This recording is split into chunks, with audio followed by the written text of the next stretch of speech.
much data that we can definitely share. So let me see. So the stream is going on. Let me just grab the slides.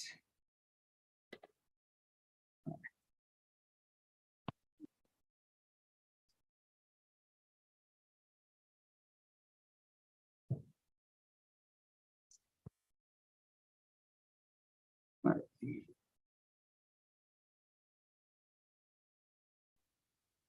And again, I apologize. My laptop has been just tired of working with me, I think. So here we go. Let me know if you're able to see it's just a few slides again that I'm going to share. So this is just basically, again, looking at the enrollment, the transfer and graduation of community college men of color. So the first number that I want to kind of show you is just pre-pandemic, and then what has happened during the pandemic and where we are now in terms of enrollment at community colleges. So overall, the enrollment in all higher ed level sectors have decreased. But not the majority of that decrease has come from the community colleges throughout the US. Definitely that's been the case in California. So you can see that, pre-pandemic in spring 2019, we had lost already 3.4% of community college students. We're bouncing back, right before the pandemic, but then of course the pandemic hit and we simply, the biggest drop of enrollment of any sector in higher education was definitely community college students. And we're slowly bouncing back, but not quite yet. So this spring that just ended, there was an increase. Not increase. The decrease was not as pronounced as it was in the spring of 21. And we were able to see that some of the students who were not able to return or who were not able to enroll during the 2021 year, we're starting to see those students coming to the community college to enroll. So a lot of the students who stopped or who were for the first time we're going to enroll at a community college, that was the majority of students who didn't enroll, meaning those who just graduated from high school in spring 2020, those are the ones that didn't ended up enrolling. We're starting to see some of those students come back, right? But overall, community colleges have lost over 827,000, almost a million students lost since spring 2020. And interestingly enough, a lot, that half of those numbers are from California. So California was at about 2.3 million students enrolled, and they're under 2 million now at this point. So yeah, so that number that you see there, that national number, 827,000 students, at this point, we have lost half of those students are from California. So which is mind-boggling to me, right? So I'm gonna ask both Anthony and Tristan to just talk a little bit about, I'm gonna stop sharing this and we'll come back to this in a bit. But I want to have them, first of all, introduce themselves, tell us what they're doing now and a little bit about their journey getting to where they're now. So why don't we start with Anthony? Yeah, hello, can you hear me? Yeah, we can hear you. Anthony, thank you for joining us. Yeah. I appreciate it. For sure, no problem. So you would like to hear like how, okay. Yeah, so let what me are you introduce myself. doing now and yeah. Yeah. Cool, so my name's Anthony. I'm 20 years old. I am from California. Currently what I'm doing now is I'm working a full-time position at a camera rental house. Pretty much I'm working in the film industry where I've been aiming towards ever since high school. But pretty much my journey that has led up to this moment, I did participate in community college, right? Immediately after graduating from college. So I took a summer class. Then afterwards, I had a full I attended both fall and spring semesters as a full-time student. And afterwards, that's when the pandemic hit. That's when I like my ambition for like an educational career, a higher one, tend to steep down a bit. I ended up having other priorities come up as different issues came along. And then eventually I have ended up taking the route where I've dropped out, and within hopefully next year, I would love to attend school again. It's not like not against it. I am definitely for it. Being able to meet new people in an environment where everybody's in the same place or even in similar paths. It's definitely cool. Uh, um, yeah, currently now I'm working a full-time job. Uh, I've been enjoying it. I've been meeting a lot of people, learning new things in this industry that will hopefully take me somewhere in like my later years. But yeah. Thank you. Thank you for sharing that. If I can ask you, when did you finish high school? What year? What year? I am graduating class 2019. So this was like, 2019. Okay. yeah, this Okay, was like okay. right before the pandemic. Right. Yeah. So summer 2019. I mean, June of 2019, right? And That's then you when I said you graduated. enrolled in summer, and then went fall. Yeah, right? I was full time for Yeah. from the 2019 to 2020. Okay. Yeah, 2020 All right. year. Yeah. Great. Thank you. Thank you No for problem. sharing that. How about you, Tristan? Yeah, I kind of wanted to note that I've noticed from the pool of students that I typically work with, and this can be kind of anecdotal, but like Mhm. from what I've heard is they like have to go to work, they have families to take care of, like Yeah. really substantial responsibilities. And Right. since college, it could be an outreach issue as well too, but since college doesn't really, pay, or they feel like it doesn't accumulate Right. enough funds for them to take care of their families, Yeah. they have to make a decision. It's either get a job, work full time, and put school on the back burner. But I've Yeah, no, gotten true. And we're gonna like, see, ask some of the questions, and definitely I'll share a little bit of what, just some of the studies that have been done in the last couple of years that can right. share some of that information. But yeah, no, you're right. You're very right. You're very right. I mean, one huge um element, or in the decision making process for all of us, it's economics, right? I mean, that's kind of foundational for all of us, right? If we don't have the basics, then education becomes a luxury, right? So the fact that you're saying that is so true for, I mean, even up to now, it resonates with me. And I've been out of school for so long, right? But tell us, how did you Yeah. get So to be, my situation. I was working. I took a little break from school. I'd saved some money. To focus on things. I have two kids, so I'm a non-traditional student. I eventually want to get back into school. Work on my master's and everything like that. But like I told you, Rohan talked to me and we created a pathway that seemed tangible in terms of me being able to finish at a sooner rate than my initial plan. But so I still work. I work at PCC in the athletic department. So that's pretty much the pool of students that I work with, which is a lot of men of color in that division. So but I just had to make a decision. Okay, am I going to work, or am I going to continue taking a break from school, or can I do it at the same time? So simultaneously, I just decided to do both, and it's definitely been pretty extensive, kind of complex and heavyweight. But luckily, I found like different programs on campus, like through CCCP, SWD, which is Students with Dependence program, that provides a lot of resources. And within all of these resources, it allowed me to lessen that burden in terms of the navigating higher education.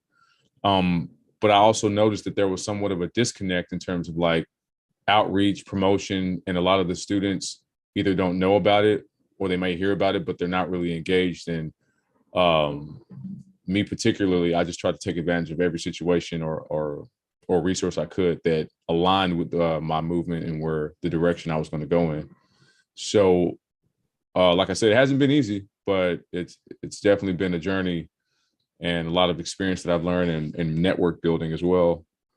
But I would say if even students that need housing, there's resources for that. And I know that can be really stressful. Commuter students trying to figure out parking. Parking is super expensive per quarter. But they also there's ways to, let them know about your situation and just at least try to see if there's an option for them to, alleviate some of that financial burden. But I would say just advocate constantly on your behalf, and just know that you have people to support you and that you can lean on, like my mom always told me, if you don't open your mouth, you don't get fed. If you don't ask for things, no one's going to know your situation. So just kind of put yourself out there in that regard and, see what happens. Oh yeah, so there's so many questions I want to ask both of you. So let's start with Anthony. Anthony, how was your experience that year while you were attending community college? What are the things that you felt were you were being supported, and in which ways do you feel maybe not supported? Maybe what also made you decide that work would be your route for now? Well, thing is that I've been working since I was 16, so it became natural of me to balance between school and work by the time I rolled into college. So yeah, it wasn't like I had to work when college came. It's just I've already been. That's how my situation was. Right. So, but regarding with how my situation was while I was at school, I definitely was in programs that were tailored towards assisting students, whether if it was from like simple stuff to like, free printing, free computer labs, tutoring, and whatnot. And this was at PCC. It was called Pathways. It's one of their bigger programs that tends to reach out to first-time students. And it's definitely one I would recommend for people who are definitely just going to start a higher education at the community college level. But yeah, but And, when it go on. Okay, go ahead. Oh no, it's all good. You can go ahead. Oh no, I was gonna ask you. So while you were going that year that you were going to community college, you were still working. Correct. And what pathway were you taking? What major were you thinking about? Well, major, so it was listed as like TVR, so the full, like to spell out, it would be television, video, and radio operations. It was like more geared towards like the film industry, more like in the technological matter. Like I took various classes gearing towards like audio, video, and even I was also required to take some history film classes. Right, got it. But yeah. And how were you doing? I mean, how did you enjoy the classes? How did you enjoy the campus? The camp, it was very nice. It was a definitely new experience for me. Complete 180 to high school. I was meeting new people, experiencing new things. Commuting to school was pretty cool. At some point, I was taking the bus, but eventually I got my license and started driving. So that opened the doors to like a whole bunch of stuff. That, for example, what Tristan mentioned regarding with the parking and like the expenses that come with that, with commuting to school and whatnot. But definitely was a new experience for me that I was enjoying learning. Right.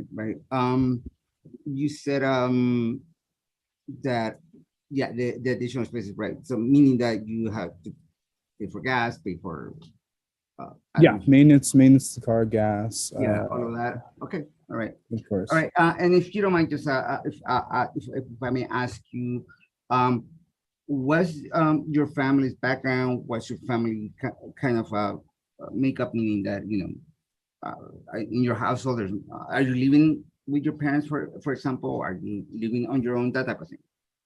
No, I do live with my parents. Okay. So Me there's too. that. Yeah, there's nothing wrong with that. And Yeah. and there's are you their only child or No, I have other siblings, but have already gone out the house, whether Okay. if that's they're living with their partners or they Okay. have already established a family on their own. Mhm. I am the youngest in my family, so Okay. uh, Great. And has anyone in your family completed college, whether that's community college, uh, uh, university, a bachelor's degree or advanced degree or so on? yeah, In your no, I immediate family? definitely, yeah, I do have sisters who are still in school, Mhm. attending an education, who have completed their their AA. Okay. So yeah, I Okay, definitely. great. Okay. Yeah, I just kind of want to I'll get a sense of like, just like what was going on with you. And, I'll get to the pandemic as well. Because I do want to ask you a few questions as, as to once the pandemic hits, Mhm. uh, being a TV, was TV an arts major, I think you said? Yeah, it's like a film major, Right. you could Okay. say. All right. So I'm gonna ask you a few questions about that in a moment. But Tristan, how about you? You enter Pasadena. Was that the first time entering a community college? Have you been and have you enrolled before elsewhere? Uh, and how was your experience at PCC? Yeah, I enrolled into college prior to that. It was a music Mhm. college Mhm. in 2013. Okay. Then after I graduated there, I took a break, and then I was working, like I said, just taking care of my family and stuff like that. But then I decided to go to PCC and pursue my degree. So I got a degree, or AST, in administration of justice. I've always been interested like in criminal justice and criminology. But and like I said, that's when I wanted to transfer out to university. And then I found my way going to UCLA. But my experience at PCC overall, it wasn't too bad. I didn't really have any Mhm. a wealth of hiccups. It seemed like a pretty seamless process in Mhm. terms of what I was doing, but I know that's not common, or other students have like different Yeah. complexities to deal with. But overall, my experience at PCC was it was pretty pleasant. And when did you enroll at PCC? Like Uh, what term? I enrolled at PCC in 2018. 18. 2018. Okay, got it. Mhm. And so partly you were partly at Pasadena when the pandemic hit, right? Yeah, I was part time. Okay. Um, and then you transfer during the pandemic, meaning that when you got to UCLA, you didn't really get to UCLA first. You was right? Yeah, exactly. Yep. Okay, cool.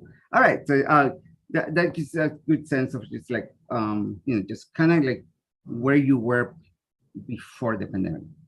So now I'm gonna ask Anthony, we'll go back to you and ask you, the pandemic hit and we all had to just be in this environment of Zoom and, be watching ourselves in the camera because that's what I do when I'm like in Zoom. I'm not watching anyone else but myself. And it definitely was an adjustment for all of us. Um, how was that for you in terms both of your just personally and of course in terms of school? Uh, so I definitely did still attend school when we ended up going towards Zoom. Mhm. I made a handful of attempts at it. I did complete courses. Mhm. At some points, I did have to drop out just because my lack of motivation for it Mhm. just got the best of me. Mhm. Um, but definitely, it was more of a negative than it was a positive on my Mhm. behalf. Mhm. Um, Yeah. but And it's the courses for for your major, were they easily available online, or how did that work? Because I mean, I'm thinking is filming and all that. Yeah. So pretty much most of like the in-person classes that I did, I knocked out in my first year at PCC. Oh, okay. So All right. it was to So that you didn't point. have to worry about those like labs or what have you, or like the No, studios, because I'm assuming this, yeah. at that point, what I had left was just GEs and like one more class titled to my Okay. AA. I got And it. yeah, that's Okay. just it. All right. All right. And then you had said you had been working. Was there any more factors that make you think that work would be a better option at that moment than school? Were there things, expenses, or just anything that was going on that you felt you needed to address more than you needed to attend school? Or Um, not?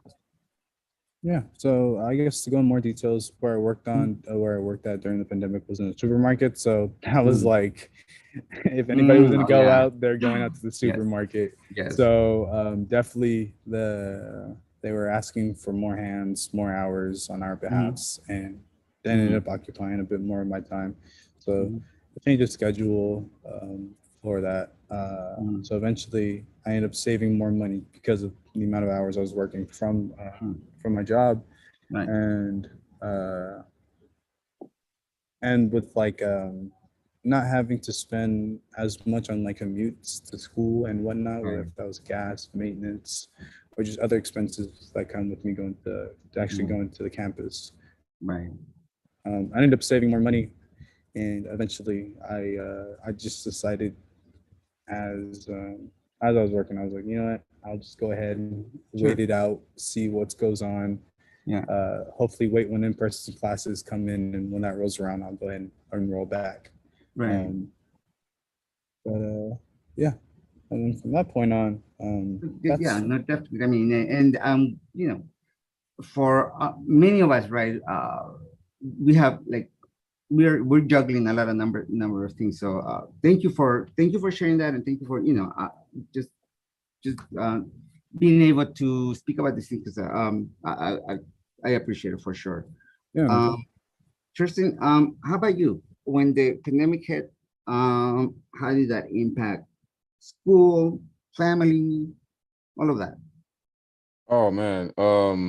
So I had a pretty heavy situation brewing during the pandemic. My daughter, was diagnosed with hepatoblastoma, which is a liver cancer. Wow. So not to go into too much depth of that. She had chemotherapy treatment, so I was having to navigate that, still trying to pursue school, work at the same time, and make sure that my responsibilities were taken care of. But overall, I think I built up a callus to, all of these things. And I just kept telling myself, I have to do it, got to finish it no matter what. There's 24 hours in a day, make the most of it and make your time as useful as possible. But so, with my living situation, it's pretty stable. My job was pretty stable. School, I kind of got a grasp of that. A lot of the classes were online, and that was definitely really convenient.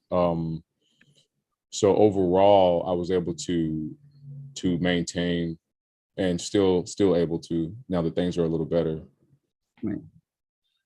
And so just to kind of now give you context in terms of the data, just I'm going to share that this number. This is the California numbers. And this is not only just the male, but when we look at the colored numbers, they definitely are much higher, anywhere between that 15%, actually 17% to about close to 40% for Native American students.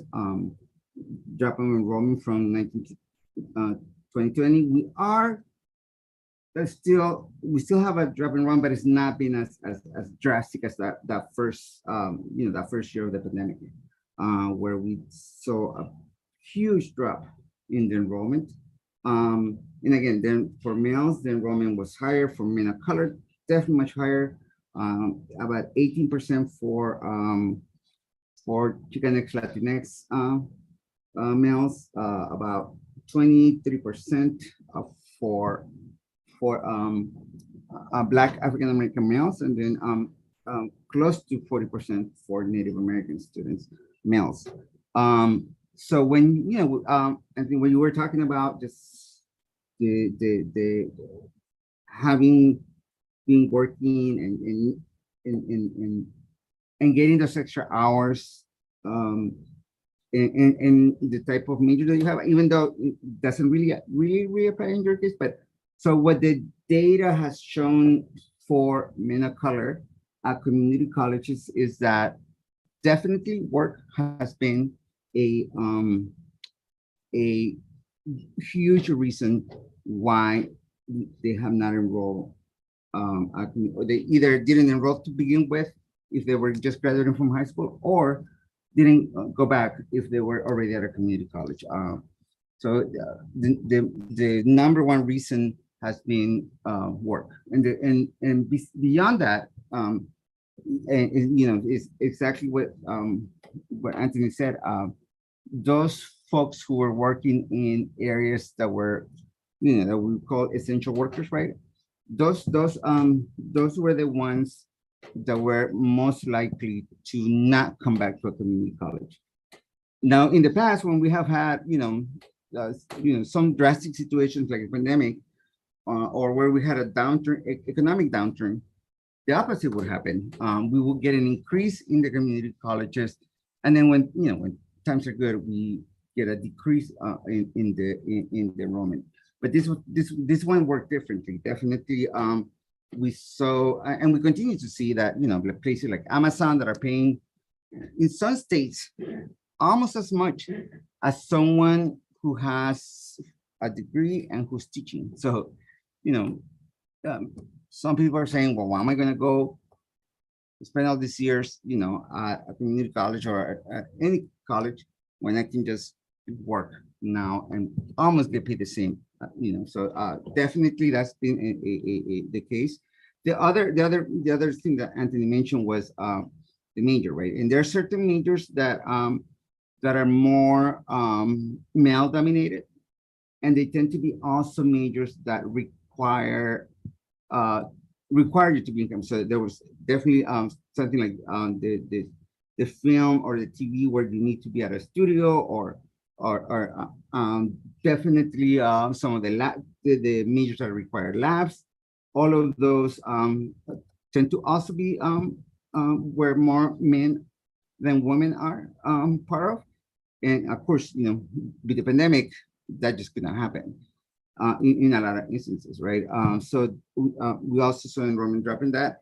And then the social expectations, right? Social expectations of us being the providers, of us being, just feeling like we need to do something if things are not going as they should in our homes, right? That we are responsible in that sense, right? So, I definitely, being able to navigate all of those different expectations, all of those different situations, all of those different, just opportunities as well, right? That presented themselves during this time also tell us about what was happening before the pandemic, but in a much more drastic way. So what the pandemic did is kind of show us this has been happening for such a long time, we don't even realize it, right?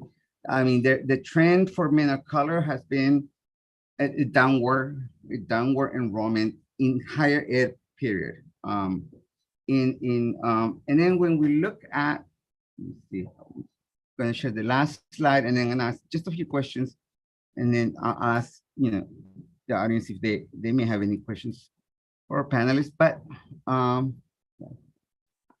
the next one that I wanted to show you is, what was going on at the university, right? So at the University of California in 2020, even though it was the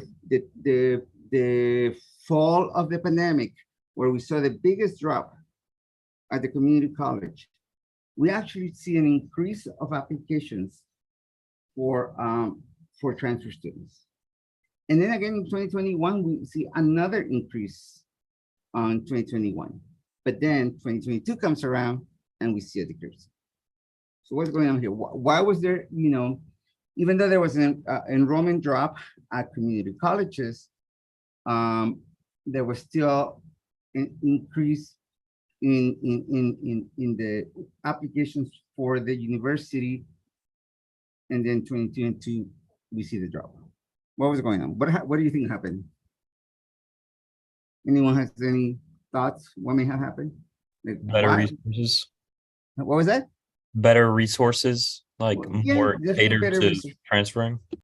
Yeah, and you know what is too is that the university doesn't see the results of what's going on at the community college until 2-3 years later.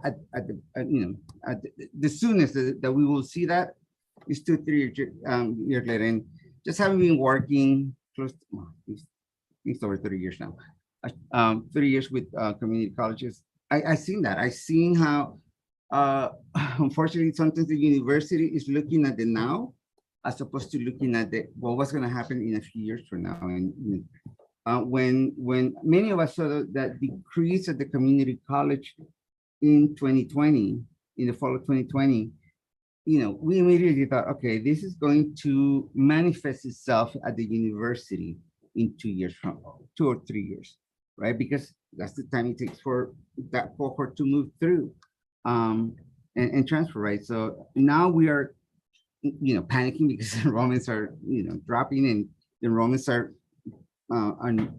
definitely now affecting us in a way that the number of applications that we are receiving from men of color are now at the level that were not even pre-pandemic, but even a few years before the pandemic. So the increases that, those increases we had made in those efforts have definitely been just erased.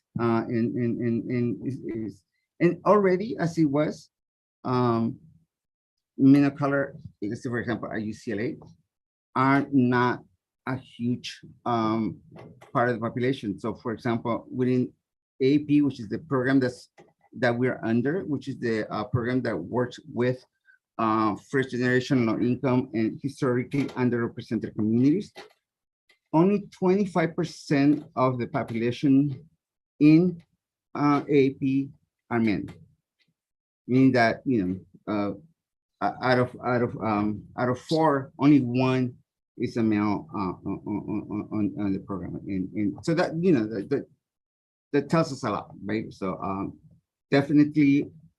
Now I wanted to ask both Anthony and Tristan, and we can start. Well, we'll start with Anthony. Anthony, what is what are you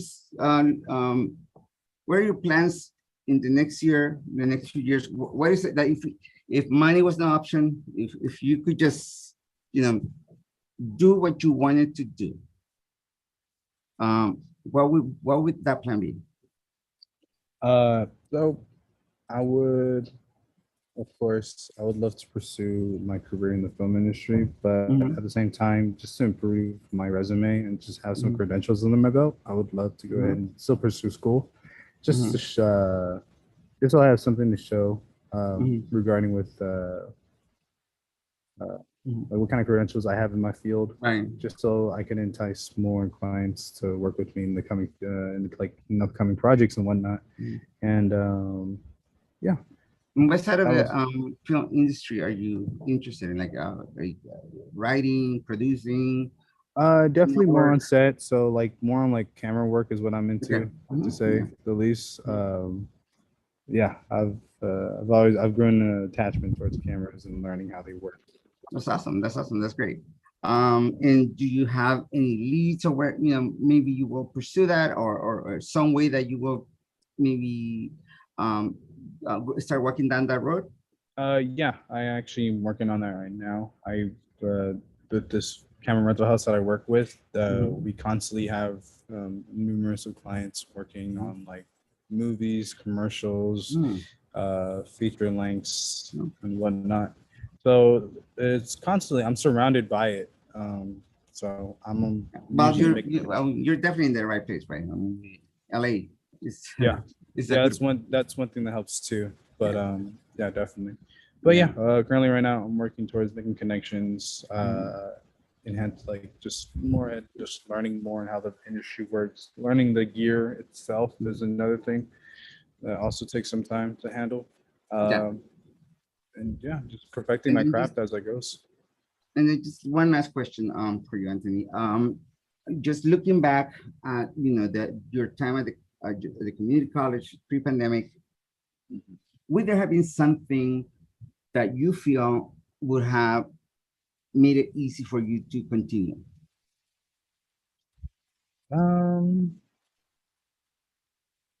Would it be something that would be easy for me to continue?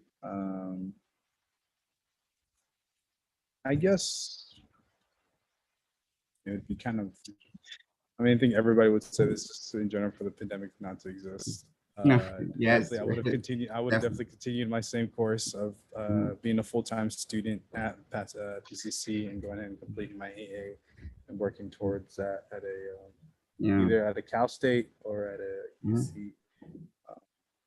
Definitely. Yeah. There'd be that, or just financial, like financial costs. Financial support. Financial support would also be right up there. Right. Okay. Thank you. Thank you for sharing your story with us, and thank you for just being very open about what you share. And please reach out, and we have a lot of folks here who have different connections, so that that if we're able to, we would love to connect you with all the right folks, so you can do your goals. That's it. And then lastly, thank you. And then lastly, for Tristan, you got UCLA, your peer advisor. Has it been all just great at UCLA? And if not, what could improve? Overall at UCLA, it's been somewhat seamless, but I think in terms of the class scheduling or priority registration, that seems to be or has been difficult. But like I said, the SWD program, they always advocate for students with dependents, and luckily after my fall quarter, they were able to have students with dependents frontline priority registration, so that way we get our dates way earlier, so we can see what schedules availability we have based on the availability we have, what kind of works with our schedule. But being able to get classes earlier definitely helps me out, kind of maps out my entire quarter. Right. So in terms of your future plans, everything going smoothly as well? Oh yeah, I've started applying to some graduate schools. Long term, I want to get my EDD, my doctorate in education and educational leadership, with a focus on higher education administration. And yeah, that's and eventually become a division dean or assistant dean of transfer. So, but everything's overall now is okay. All right, well, good to hear. And I appreciate that both of you were willing to change. Yeah, I mean, willing to share this story, because again, the numbers say one thing, but your testaments, your trajectories, and they add so much more. So I again appreciate that you were able to share with us, and thank you for being here to both of you. No And I worries. know that we're out of time, so what were you gonna say something else, Tristan? Oh, I was just saying thanks. No worries. And yeah, no, and definitely some of the conversations that Tristan and I have had, I think have been so amazing, just to share in terms of that journey that you have taken. But with that, I'm gonna I think it's Aaron, who is going to introduce someone who I have known for talk about journeys for quite since I was an undergrad. Well, it's true, right, Michael? I know you since the 1900s, man. And thank you for being here, Michael. Thank you, Santi. All right. So thank you, Santi. Thank you, Tristan. Thank you, Anthony. We'll be transitioning to our next part.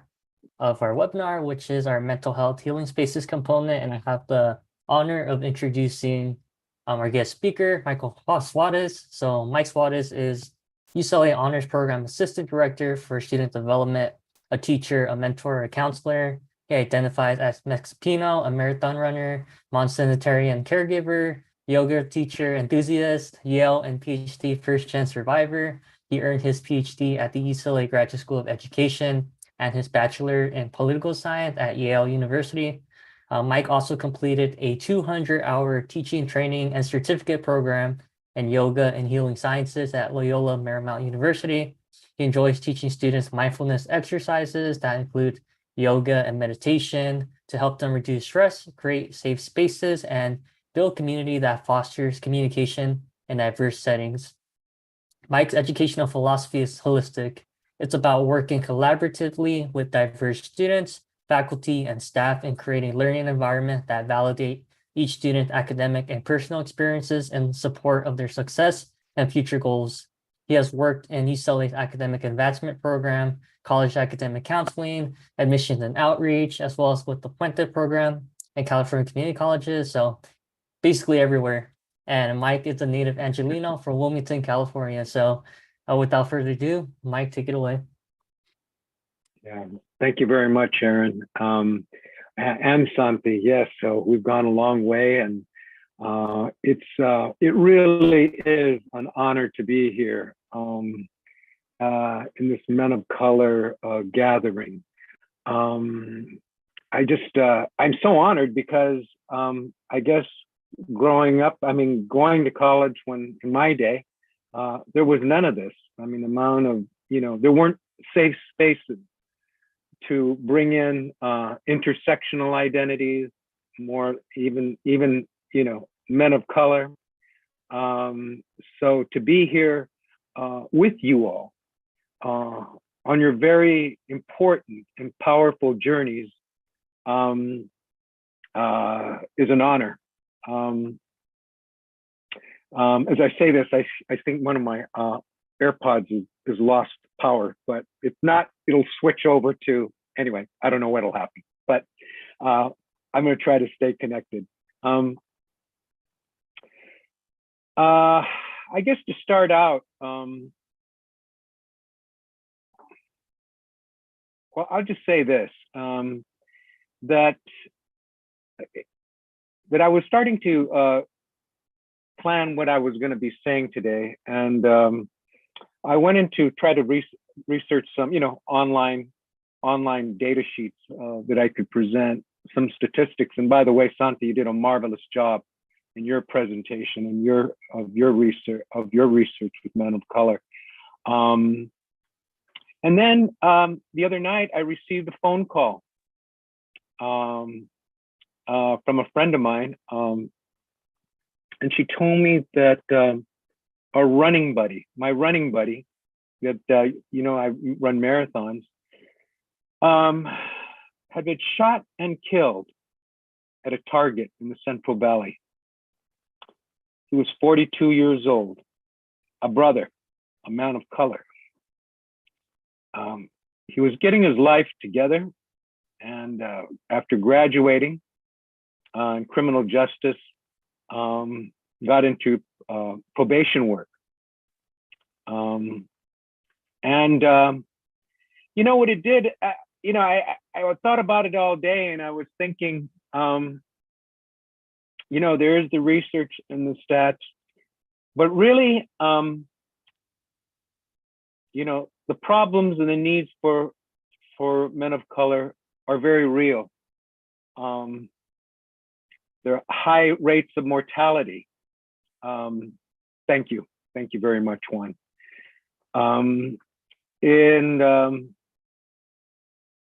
And I started thinking about I could name, right off the bat, growing up, people that I grew up with, some of my uncles, some of my relatives who were either incarcerated or killed. I could name them, and to say that I knew them. And I found out through my life's journey that this isn't unusual. this is not unusual, or have met men of color who weren't able, especially during the pandemic, who weren't able to have adequate health insurance because they didn't have a job, or didn't have a job that was offering that, or couldn't afford it at the time. So it made me think about how this problem, either in many ways, of why there are not increasing number of us in higher education. Maybe it's because there are not many, or they're dwindling number who are victims of violence and high rates of mortality that are leaving the planet. And as I say this, I sit here and I'm so very happy that there are spaces like this to support us as we go along with our dreams in furthering our academic and personal journey, whether at UCLA or wherever we go to. But I just want to take a time report. Erin, about how long do I have? You should have the full well, what do we give you? 45 minutes, 50 minutes? Yeah, but so you'd say till around 2:30 or 2:15? Yeah, I'll say 2:15. Okay, that's fine. Okay, so I just want to take a little poll and check to see if just which community, if you could put it in the chat, your community college and your major. People could do that pretty quickly. Take a minute just to put in your chat the community college you come from, or whatever higher institution or high school, and your community college. Okay, we got, ooh, man. Okay, we got a fellow runner one, Southwestern. Okay, Pierce. Okay, PCC represented. Business Econ Poli Sci. Okay, we heard the guy film. ELAC. Yes, in Puente, I used to work with the counselor there in ELAC. SMC, Cog Sci, SMC, Mechanical Engineering. Las Positas. All right. Okay, West LA. Okay, more ELAC. LAC, SMC, PCC, LA Valley, LACC. Okay, you said, but I'm okay, from Pierce. Okay, cool. Political science. Okay, Puente PCC. All right. I don't know if Rosa is still there, but anyway. Okay, GWC, Golden West. Yes. Okay. Now I'm at UCLA. Great. Well, one new message. Let me not West LA Math. Okay. Okay. Okay, so wherever you came from, again, welcome to this space. And I guess just a little bit about me. I know Erin said in the introduction, but yeah, I grew up in Wilmington. And in fact, I'm still here in Wilmington because I'm taking care of my 103-year-old mother. And that's another thing too for men of color, is that, a lot of us are taking care of needs of the family. And here I am. I never knew this was going to happen, but she's still a part of my life. And okay, my sound went off. Let's see if people can hear me. Okay. Can you check? My AirPods just went out, but I'm wondering if people can. Erin, can you hear me? Yeah, we can hear you. Okay, cool. So just went to. It's better. Okay, cool. Thanks. Okay, off with the AirPods. Yeah, I'm here in Wilmas, as we're known also, taking care of my mom and working remotely. Working at as the assistant director of student development in the honors program. I went to Banning High School here, and I was one of their first graduates to ever go to Yale University back in 1976. Which, anyway, we won't count any of those years, and I was very proud to go there. But what the result was is that I I really pushed myself to go to be successful, but I really hated it there. And as I look back, I kind of blame myself a lot for not doing as well as I could, not knowing certain things. But what happened, my life took a journey, a detour, in that I got involved in support services for students thinking about college. And later, it would, I'd work in AAP, in the CAC, in honors, in the Puente Project. This is actually my 4th round for the University of California throughout my life. And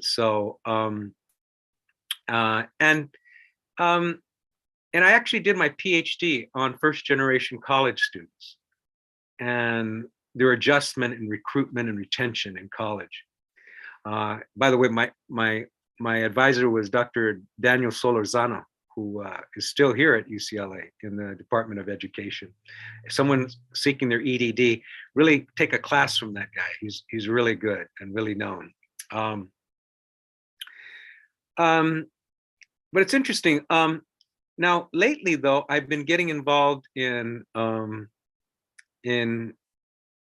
yoga therapy, yoga meditation, and this was pre-pandemic.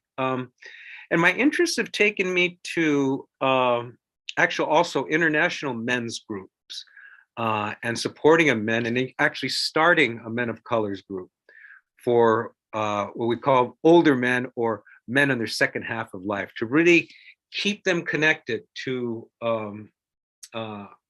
their souls, to their writing, to their journaling, to nature, and really to connect them back into their bodies. I think a lot of the system that we grew up in, whether through colonization and many of our ancestors, of course, really dissociated us from nature and our bodies. So a lot of the work, when I work with students and everything, is actually trying to reconnect students or just maintain their connection with their bodies. And I think how this is important for men of color is that, it's only in this recently that we've actually owned our own bodies, either through slavery or serfdom or colonization. None of our ancestors were actually citizenship or couldn't earn citizenship here, or had to work in very serf labor sort of situations, either here or other countries.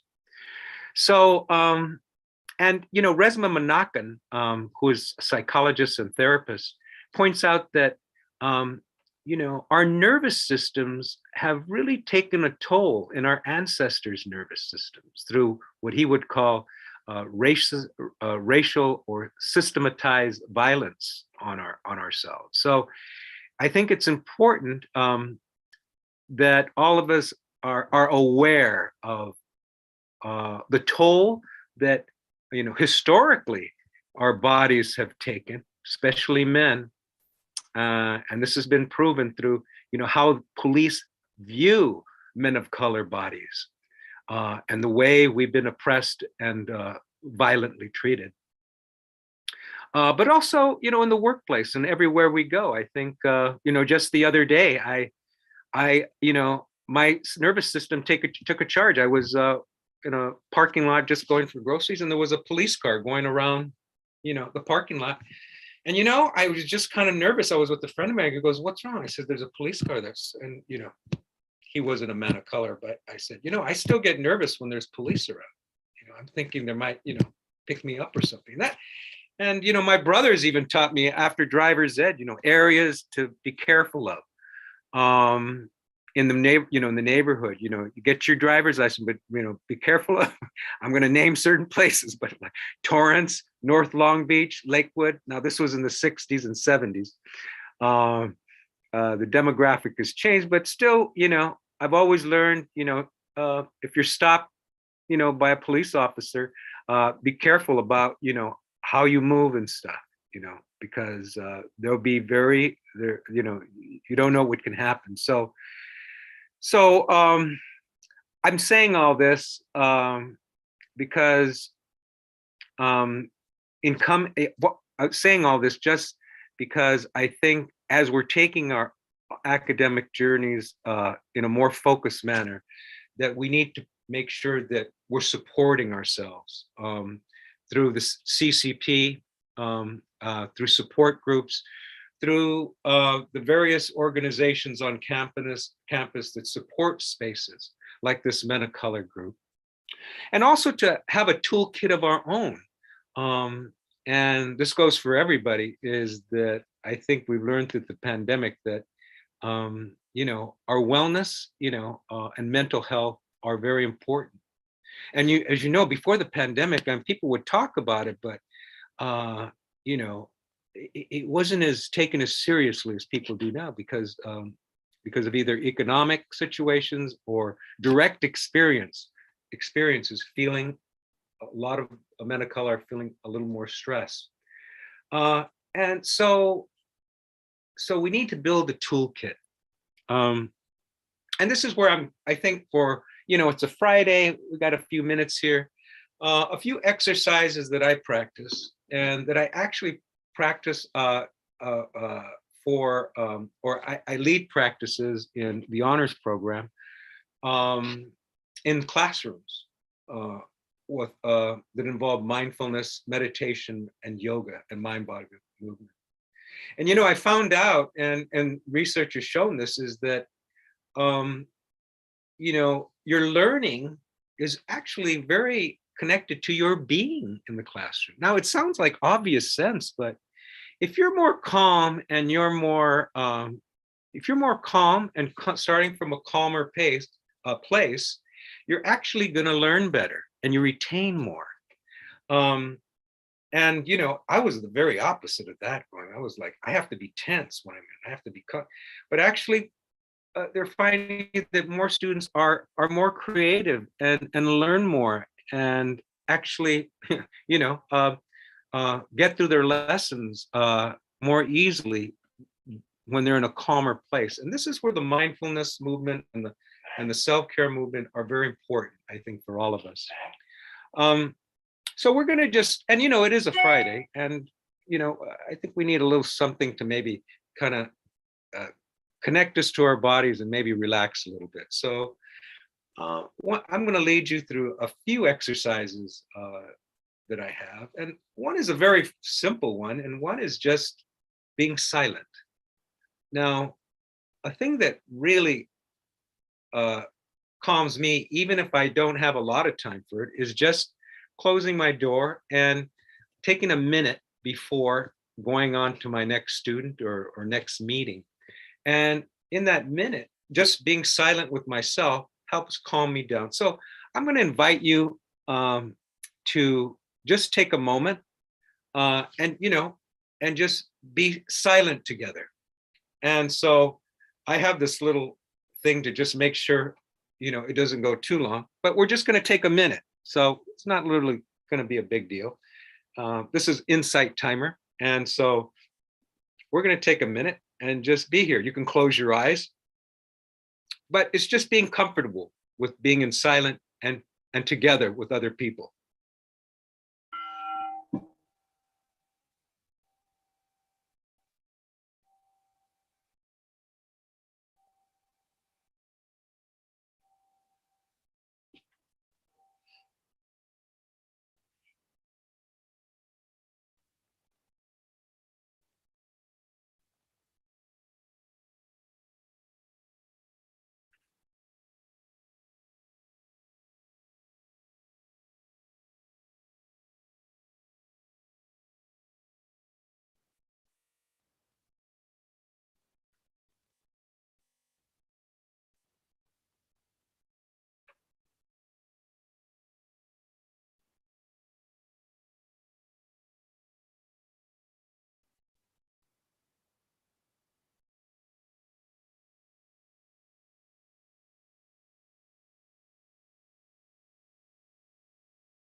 Okay. Okay. I don't know. In the class, one of the classes I teach, philanthropy is civic engagement. I begin sometimes with 1 minute of silence. so that the students and I myself could kind of get centered. Aaron has participated in that. And we found it especially important especially when you're doing collaborative work, working with each other, to be centered. And silence has that. Now, before moving to the next exercise, though, I just like to throw out a question, and just if we could put in the chat, like, and the question is this: is what do you do to stay connected? And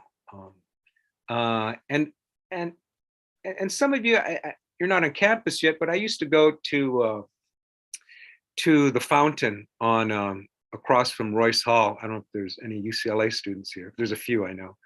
And just stay there. I'd walk at lunchtime and just go out there just for about 5 minutes and look at the fountain and overlook Jan's, I think they renamed it. It's not Jan Steps anymore, but looking it over Drake Stadium, and just spend about 5 minutes.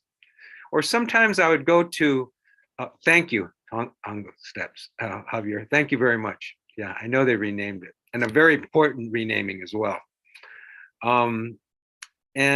Sometimes I'd walk by the sculpture garden, or sometimes I'd just walk through the thing. So if you can just list where's your place, where's your go-to, or it may be in your room. It may be listening to some music just for a while, or I don't know, where's your go-to to stay connected?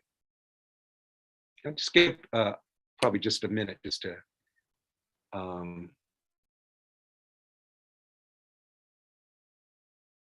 supports us. Get out and see. Great. Swimming with your dog, botanical gardens. Thank you, Santi. That's a great. I disconnect by going back. Oh, wonderful. I play the guitar. Yes. Music. The sculptor, UCLA are my OG spots. Great. In the shower. Yes. And yeah. When I was at UCLA. Whoa. I think I skipped listening to music. Yeah. Spotify. Going outside with dog. In the shower. Oh, that's a state. Aztec dancing. Yes. Okay. Yeah. Oh, these are some great ones, everybody. Hey, let me see if I missed it. Sometimes, especially since it's not. Yeah, I know some students who go to Powell, and there's some certain places but they don't want to tell me, or else I'll go there. Okay, touch the dirt with my, yes. Going to the light, yes. Backyard gardening. That's such a good one. That is gardening. Being with nature, plants, being with reading. Yes. So, yeah, it's interesting. I noticed there's many that are related to nature. It's wondrous how, just taking a walk in the park, if you live in the city, some people live in more natural areas and can go out to the ocean or a pond or something. And it's very releasing, just breathing the air there, finding these spots. So no, thanks for sharing. Watch the stars oh my God, that is a great one. Staring into the stars. Or how about a great sunset, I'm glad that we're sharing all these together, because this might bring some ideas. Sometimes I'd like to stay in my dorm. Okay, yeah. Sometimes I used to stay, like sometimes I'd stay at work so I wouldn't I'd get away from all the hassle at home for a little while, Take library reserve 101. I gotta see that one right there. Who does what 101? Because that's usually one of these that how I found out about library. Okay, that's pretty good. Library 101 or liberation, or okay. They're the only library to awarded 5-star. Thank you very much, Nelson, man, for giving. So thanks everybody for I missed one other person. I don't want to miss anybody here. There's the only library to be awarded, but okay. Well, thanks for sharing all these. So this is great. And this is what's great about these circles is that, we can share and collaborate on what keeps us connected, because because once you get here, or if you're in your academic journey, it's good to strengthen your toolkit. And the best toolkit is one that's supported by your group, right? by your posse. And many of you might have many posses, but in a men of color group, that's very important. So thank you for sharing. For this next one, exercise, see, we got about, 10, 11 more minutes. I think this is a good one. And of course, it involves your breathing. All yoga is about breath and mindfulness. And it's through the breath that, we can connect and get back into our bodies. And this is a lot of what the other stuff, the music and dancing, it really reprograms your body, and in particular, so you can breathe again, right?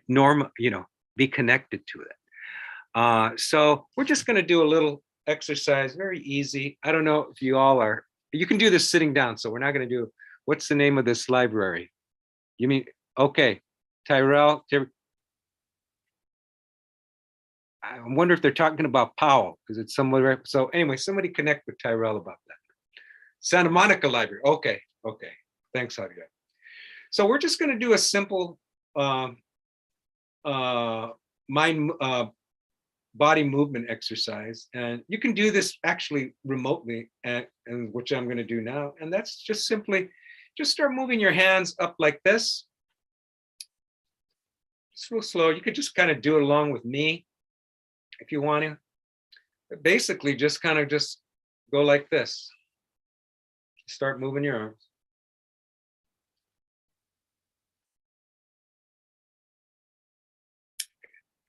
And then what we're going to do now is we're going to start to breathe. So, or pay attention to our breath, I should say.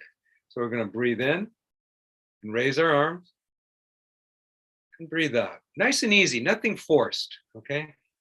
Breathe in, raise your hands, and breathe out. Breathe in and breathe out. Breathe in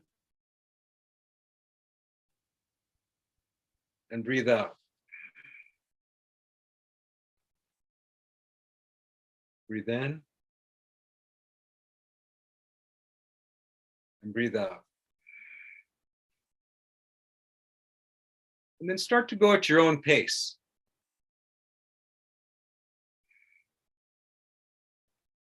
And start to close your eyes. Just go on your own.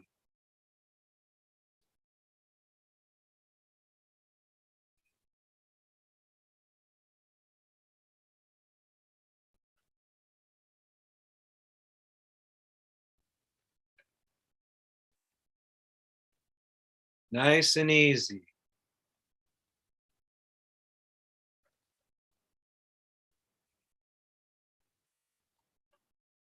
Then we're going to add some mantra to this as we go up. We raise our arms, breathe in all that's good. Breathe out all that's bad. Breathe in good energy. Breathe out bad energy. You're in the flow.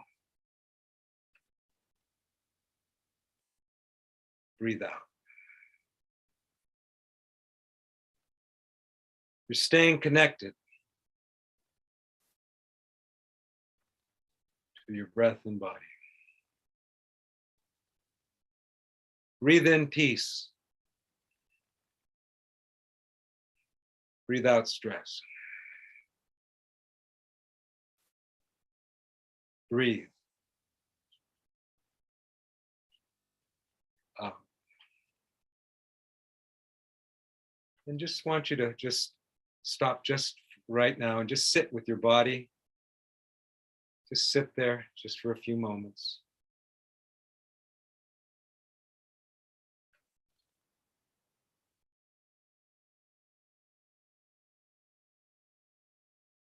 Try to pay attention to your breathing.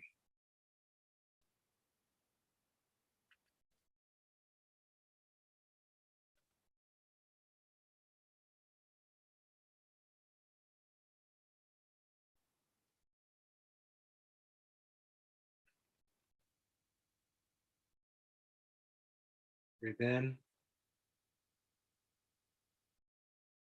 Breathe out.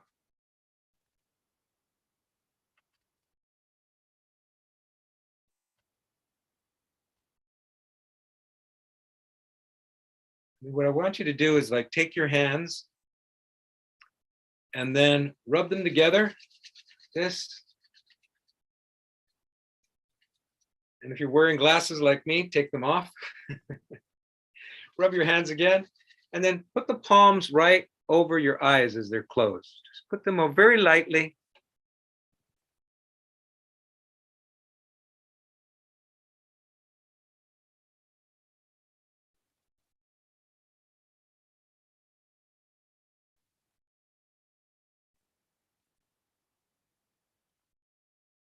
And then remove them. And then open your eyes.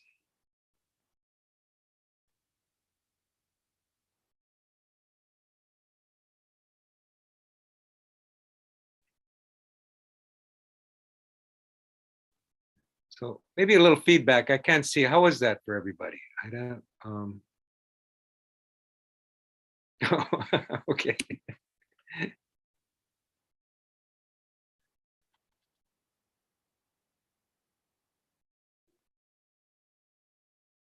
Good. Relaxing. I could see clearly now. The rain is gone. That's surreal. Cool. Yeah, yeah. So, now let's see. How about Tina, Tristan Fowler? Grounding. Very good. No, that's really good. And thank you, Caesar, and everyone. These are kind of a few. I mean, these are very short exercises. I know it's cool to take a yoga class, a meditation class, but sometimes, as a student or a person that's working and stuff, some people don't have time or the cash to afford to go pay for a yoga class. So unless they go to free ones, but sometimes you can just take a few breaths. And I notice even if you pay attention to your breath, your body will start to connect with that and your body motion. And really your heartbeat slows. And we need that space and that calmness in order to be the caregivers who we are, be the people connected to our families or whatever posse that we have, and do the work that we're planning to do to complete our degrees, go on to be leaders in your profession. I know we're about 6 or 5 minutes away, but I just wanted to open it up for a few questions or that people might want to ask, either in the chat or if people want to unmute and ask, that we can do that.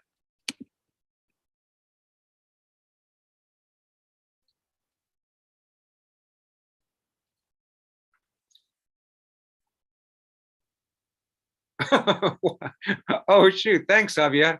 I haven't got a YouTube channel yet, but thank you very much. Some people have told me to do some kind of remote thing. I do it with students, though.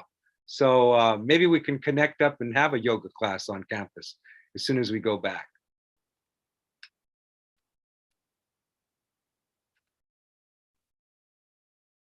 I don't know if anyone else did, but adult coloring and guided meditation on my bed. Wow, that's really great. Is that Salim? Hi, yes, it's Salem. Salem. Okay, I'm sorry, Salem. Maybe you can just explain what you do there. I think that's really a cool thing. You do. Yeah. Go ahead. One of when my little dog, one of my dogs passed away, I experienced really bad grief, and it was during the COVID with the shutdown. And I went to grief therapy over the phone, and they taught me about guided meditation. So you go to YouTube and you type in guided meditation, and I have different kinds and different styles, whether it's like nature based or audio based or just listening. And it just teaches you to basically close your eyes and then connect with your senses around you. Name 5 things that you can smell, 5 things that bring happiness, 5 things that bring like a happy feeling to you, and just kind of helps you reconnect. And then they also teach, you can find it, it's free on YouTube. They help you teach you how to breathe through your diaphragm, hold your breath, and different like techniques like that. And then the adult coloring, that was also introduced to me by them, because I remember when I was a kid, I used to love watercolor. And I didn't never tapped into that as an adult or during school, but they helped me get in touch with, with that again, and I was really grateful. And basically, you like, if you're a busy adult or you're working or you have class, you can download an app, or you could just buy a coloring book, any type you like. And it's just something about seeing the colors flow and just the lines, and it's just really relaxing. But it's important what you mentioned, that sometimes we don't have time. So what I started doing is, when I went back to work, is I would just take like 2 minutes every morning, just before I did anything. I would just open the window, let in the sun, and then just do some stretching, some light stretching and breathing exercises. And then I just increased it to 5 minutes, and then later to 10. I mean, it's all different for everyone, the process, but it's helped me a lot. Wow, no, thanks very much for sharing. No, I just you said a lot there, and it's an interesting thing. So many things I want to touch on, but one is like going to grief counseling therapy. I think you did. For men of color, it's really sometimes very challenging for us, or the group that I work with, is to be connected to our grief, right?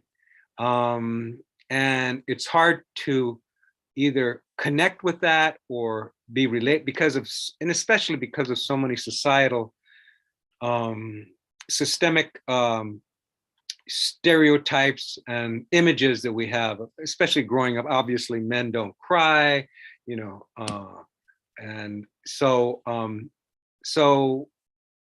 grief, I think, getting in touch with our grief is very important.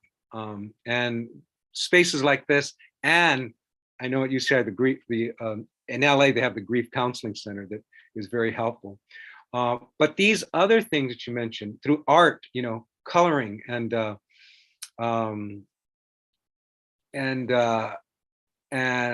guided meditation are really helpful. And like you said, they could be just very, small things. Sometimes when we were trying to create change in what we're doing, we're like, it's either all or nothing. Either I take the entire yoga class, or I run for a marathon, or I don't do it at all. It's what I would call the Satan sinner syndrome, right? Either I'm a saint or I'm a sinner, right? Yeah. Yeah. No, thank you very much for sharing that. Let's see. An interesting thing I did too. What I'm doing now is like, I'm watering the grass these days just because of the whole ordinance in LA.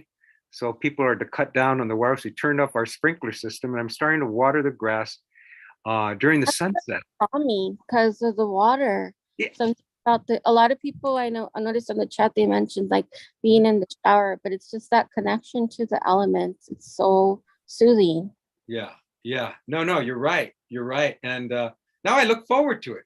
It's only 8 minutes, but I'm like, oh wow. It's like I'm just calm, and it's 8 minutes. That's it. And it's happening. It's bringing me down, especially when I put my mother to bed, right? And sometimes that gets kind of hectic for me. One is feeling grass. Ooh, okay. See, I haven't tried that one, James. And feeling grass on the feet. Okay, now you're getting like, yeah. I haven't tried that. I think sometimes I kind of like afraid I'll get insects and stuff like that. But hey, might as well try it. See what's going on. Thanks a lot, James, for that. I don't know about the research, but what James brought out was really interesting, because I saw a documentary about that. Now, I don't know about the facts, but they mentioned in the documentary that there's something about grounding your feet to the earth and to the grass that helps you heal. Not like heal like, oh, if you have cancer, you're not going to have it anymore. But there's something about the energy from the minerals that just helps, like it's kind of like a battery, kind of like when you think of the ocean, one of my oceanography classes, how they talk that, you know, the water from the ocean, it's like a battery, and that's why a lot of humans tap into that resource. Well, it's similar with the ground, with the dirt. Now, as far as the research, I can't tell you 100% if that's a fact, but that's an interesting. Yeah, well, it looks like James saw the same documentary. And James, how does it feel? I mean, using the grass, do you do that because you saw the documentary, or you just did it, or what, James? Yeah, I do it because I did watch the documentary, and I was skeptical at first. I didn't want to feel the bugs on my feet and all that, but it helped. It really did help, and it was very relaxing and calming. Of course, I had to wash my feet after, but it did help.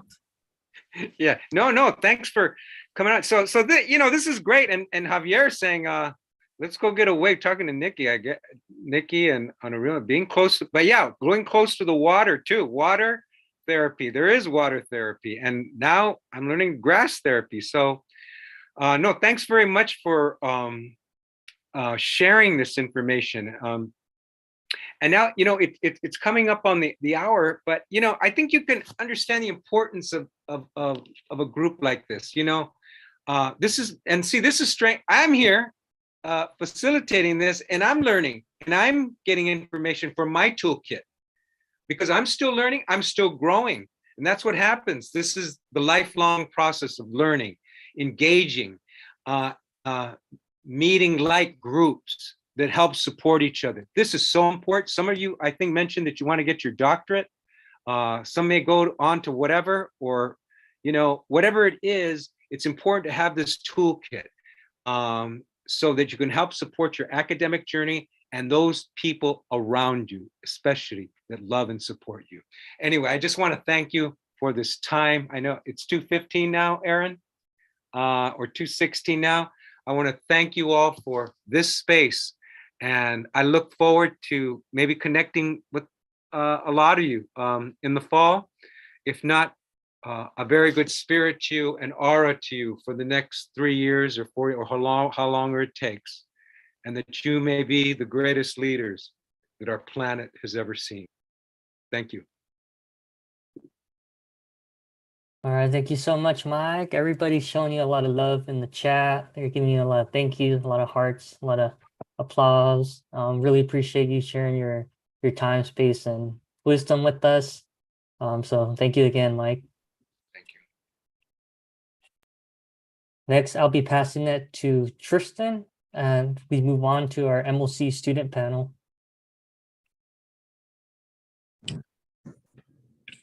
Hey. So yeah, like one of our students that was gonna get included wasn't able to make it, but yeah, so here we got, I don't know how you guys want to do it first, Miguel, or we can start with Jose, or how do you guys want to do it?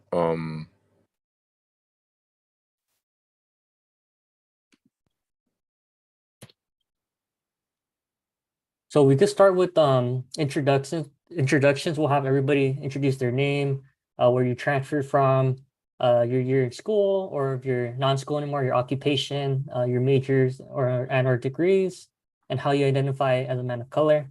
And then we'll be putting the questions in the chat for y'all too. Cool, excellent.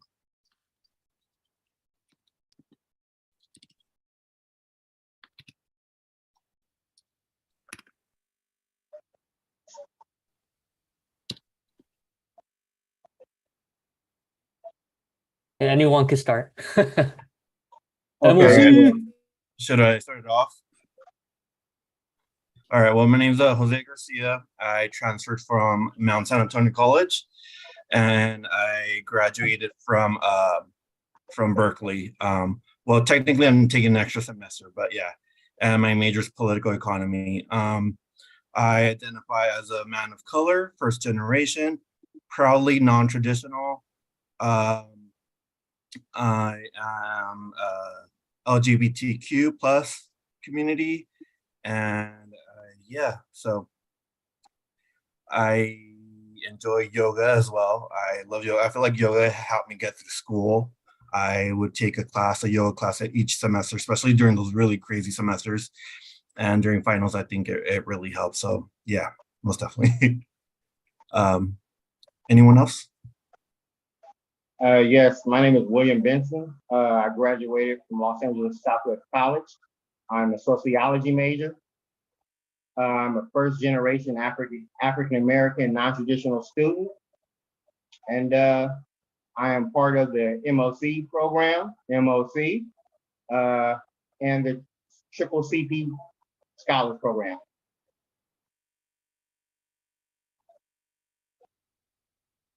All right, I can go next. I'm Joan Carrascosa.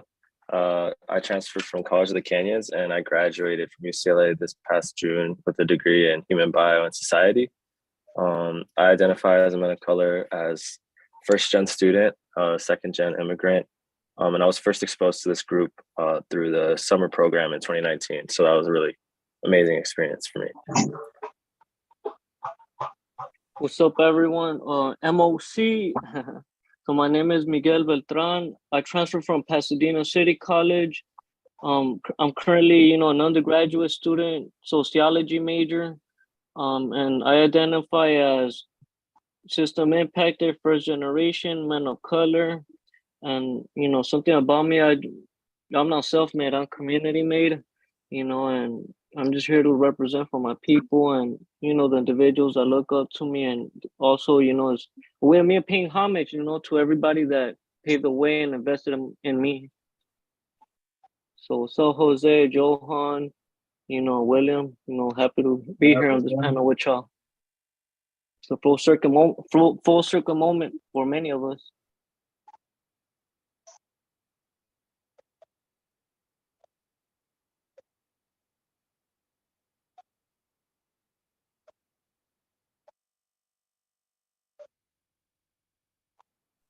Sorry about that. I think Andrew's still not here yet. And I think Tristan's like probably off the computer right now.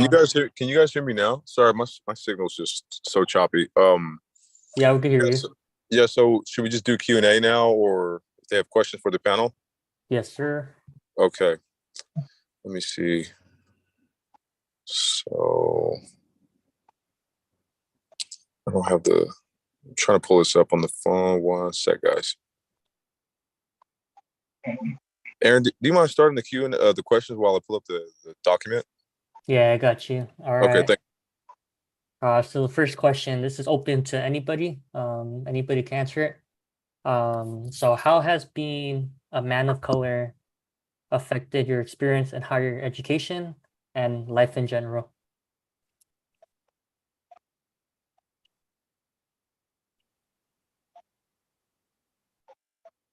I'll expand a little bit on that. I think it's affected it in a positive way because it really is a unique experience, and just being in the academic field, sitting in courses and stuff like that, and yeah, that experience creates a unique perspective, and sometimes you have to advocate for yourself and kind of speak on certain issues or educate other people on the experience and how it differs and how unique it is. And I think that has a lot to say for what it means to be a man of color.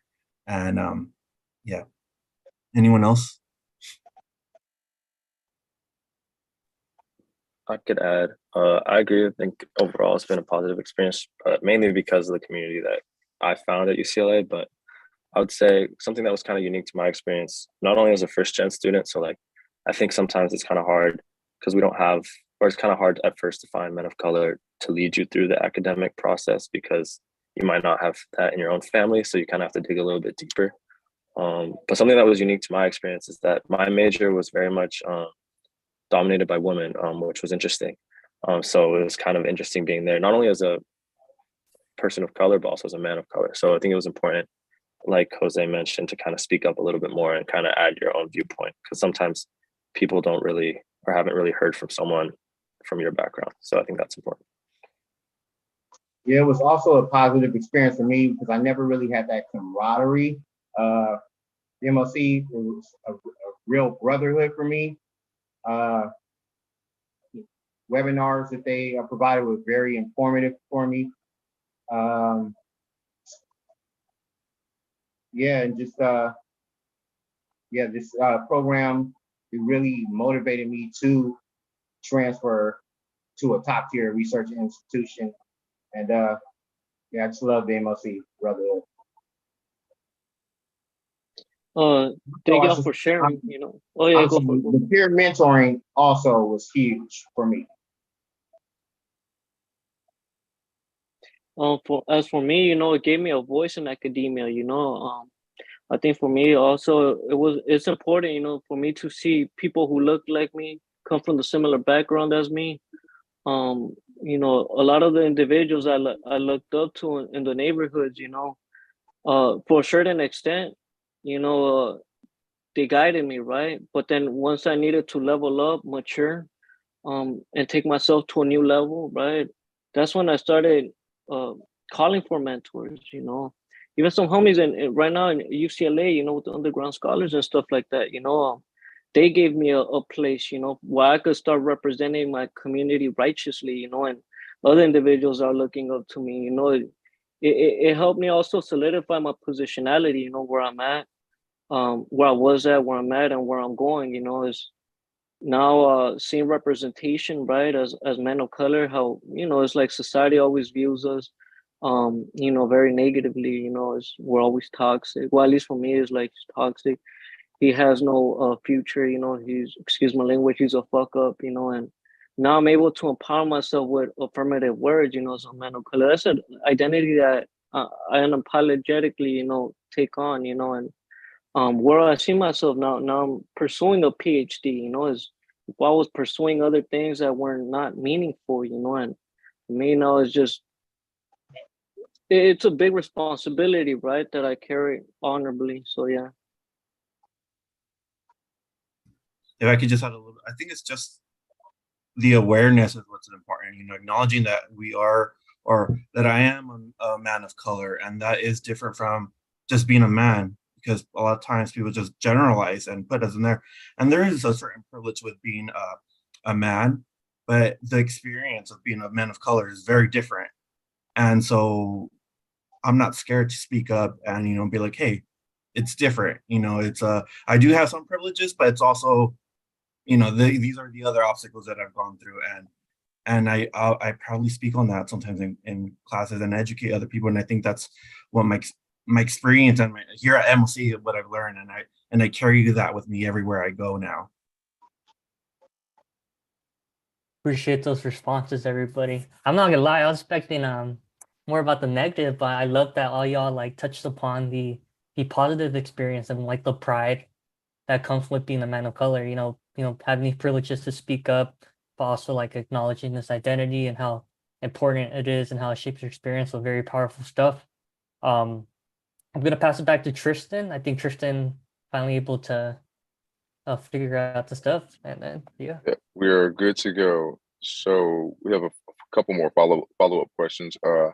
How does and can faculty promote a more diverse and inclusive campus community like men of color, even if there are fewer resources to advance such an objective? I'm sorry.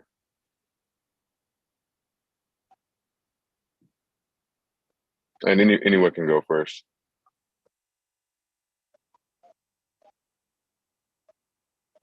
I can go if it's cool. I think it starts in the classroom too, you know. I say that because I've taken like different classes now at a UC level, but also at community college level. So the foundation inside the classroom is very instrumental, you know, and I can give a few examples from how, you know, that's been done in community college and the difference now at a UC. So in community college, you know, I had the privilege, of having a lot of diverse faculty, and so they understood, most of the lived experience. So that right there, is there was no different distinction, right? Because we were able to meet on a student, it wasn't like hierarchy per se, right? Like, oh, this individual, he's up here and you're down here because you're a student. No, we met each other at a ground level, and it was like, okay, the first day of class is like, let's set up, community guidelines, right? Like, what do y'all want? It's not what I want, right? Is what do you guys want, right? Or y'all want, right? So I think at that level, right, it was already like establishing a camaraderie, between us. Now at a UC level, I'm not saying that that's not what I'm experiencing, but there's not a lot of diverse faculty, as much as I want to say. So for me, it's like, where's the diversity, right? But also it's important to have, a safe space inside the classroom where faculty, at least are making an effort in connecting with us. Yeah, the student part is nice, right? But on a humanistic level, right? Like sharing those experiences, or at least asking for our input, what do we want, right, in the classroom? And for me, like, some professors do that, but then there's still a lot of room for improvement, for growth. But yeah, like as far as all that goes, for me, it really starts in the classroom, from what I've experienced, because after that, then you could take it out, right? Yeah, that's an excellent like insight. It's really true. I noticed that too at the university. There's like a lack of, representation in those different fields or departments. If anyone else from the panel wants to go, feel free. Yeah, I would add, I wouldn't wait for faculty to promote diversity. I would promote myself. Don't limit yourself into like what you can do. Like, for example, to be a reentry student, if you left school for a month, hey, that's a month. You're already a reentry student. Put yourself in that category. Boom, you already have a different group of resources that you can touch on. Also, I think earlier someone said shop around. If you don't have the correct faculty or the correct counselor that is not necessarily has your best interest or advocating the way you would want someone to advocate for you, drop them, move along, and find someone else, and see what's best suited for you. Same with professors, word of mouth, other MOC students, like, hey, who do you recommend? Who do you like? This and that. And just find what's fit for you if you don't have it or your school doesn't have the resources that you want or the people.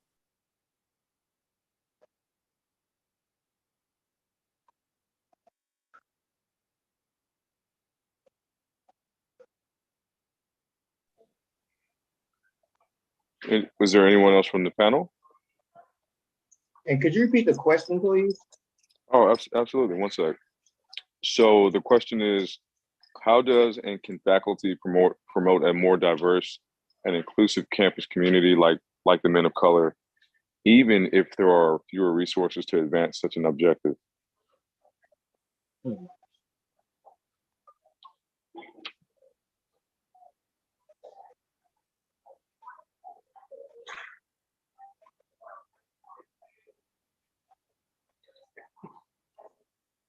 So pretty much, how can they propagate like more inclusivity in their motives? I think by employing more faculty and staff that resemble the students that they serve. Okay.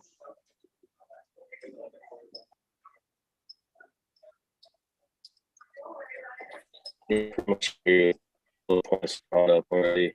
I think it's like, you can look at yourself and see how you can promote it yourself.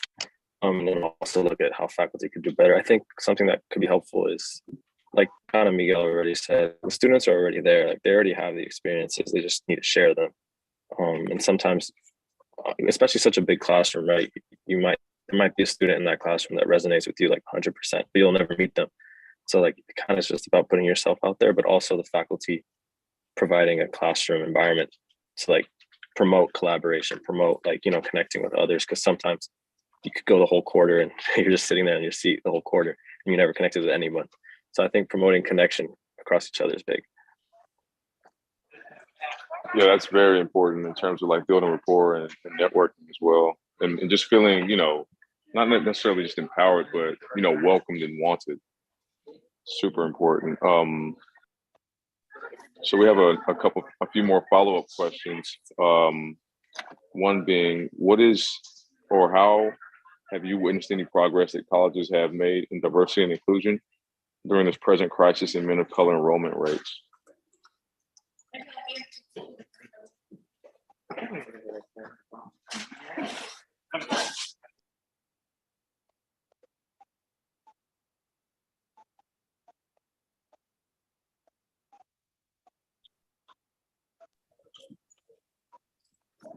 Yeah, anyone can go. There's no particular order.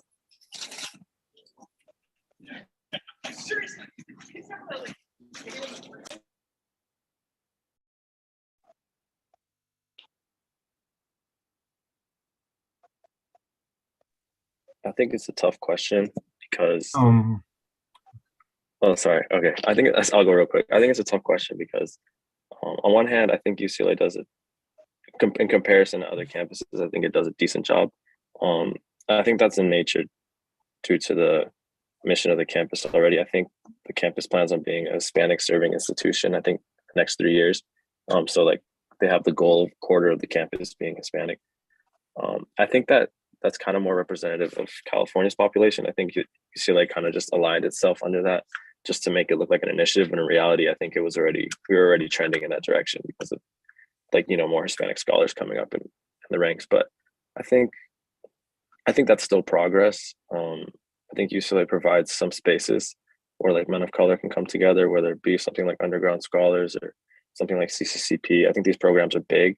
I think getting the word out is where some institutions might lack marketing, because I feel like oftentimes these spaces have to market themselves when they're under the UCLA name. So like CCCP has to market itself, Transfer Center has to market itself, these clubs have to market itself.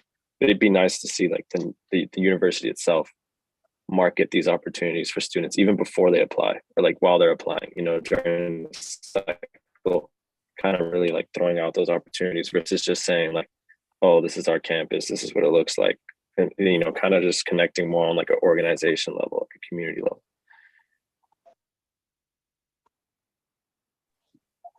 Yeah, absolutely. That's definitely true.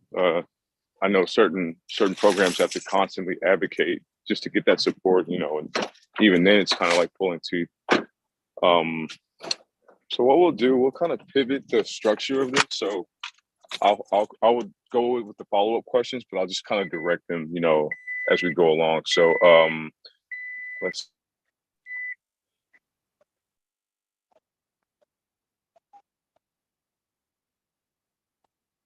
Wait, Tristan, before we go to the next question, I think Joel wanted to say a little about that last question. Okay. yeah, Okay. yeah, it's kind of difficult to answer, but I think the progress that I've seen is more been in groups and organizations, and it's really mostly more about like taking space, and that means like public space, so the quad, the school quad, and things like that. And I've seen a lot more of that, and I think that's really impactful. Always using up the space and using the most of it that you can in any group that you're in or part of. Right. So in terms of like resources, what is one resource that you would attribute to your overall success in higher education as a man of color? And we can ask William, what's your experience been? Or what's one resource that you attribute to your overall success?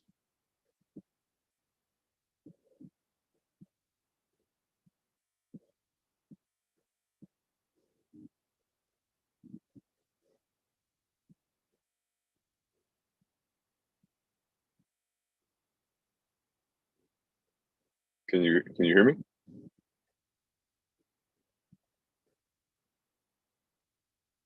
I don't know. Maybe you can't hear me. Miguel, would you like to chime in on that question? Yeah, I think one of the big resource that I was able to tap in is the student organizations, and I say that because the student organizations are autonomous, they're not restricted by the bureaucracy of, the UCs or stuff like that, and but I still think that there still needs a lot of improvement, when it comes to individuals that identify, as first generation, formerly incarcerated, system impacted, and other diverse, identities, because for instance, scholarships, when it comes to scholarships, me, myself, and I know many of my peers, we're still fighting, tooth and nail, to get a little scrap of that money, because, for me, I'm maxed out on my scholarships, when it comes to the internal part of the scholarship. So, you're saying that you want to support us, right? You're saying that it's a diverse community, right? Like a Hispanic Serving Institute, like UCLA, that wants to be that, show and prove that, because when I'm having it solo, I don't see a lot of, representation, on campus, as they say, right? At least that's been for me, and I still think that we still need, a lot of financial resources available for us, even for the undocumented students, is we gotta look out for that, right? It's not just about us who have a privilege, as students, but I look at things holistically, yeah, like the school has been improving, and it's improved a lot, but there's still a lot of work to be done, and but again, one of the greatest resources that I've been able to tap into is the student-led groups. They've helped me solidify right here, made me feel comfortable and accepted. And I think that's how I've been able to thrive. The counselors, Santi and them. A lot of my peers too. Yeah, that's extremely true, especially when it comes to like, they preach, inclusivity, equity, diversity, but oftentimes they don't necessarily, compound that with the funding. The funding is always a struggle. So how much do you really believe and support, the movement? Um, so we can go to the next question, which is, what is one piece of advice you would share with other men of color as they navigate their higher educational journey? And I don't know if William can hear me now, but would you like to chime in, William?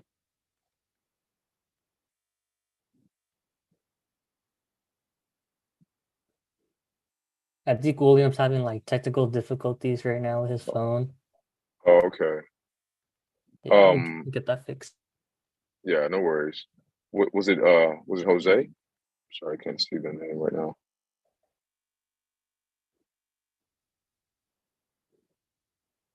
You're muted, bro. Oh, yes. Are you there?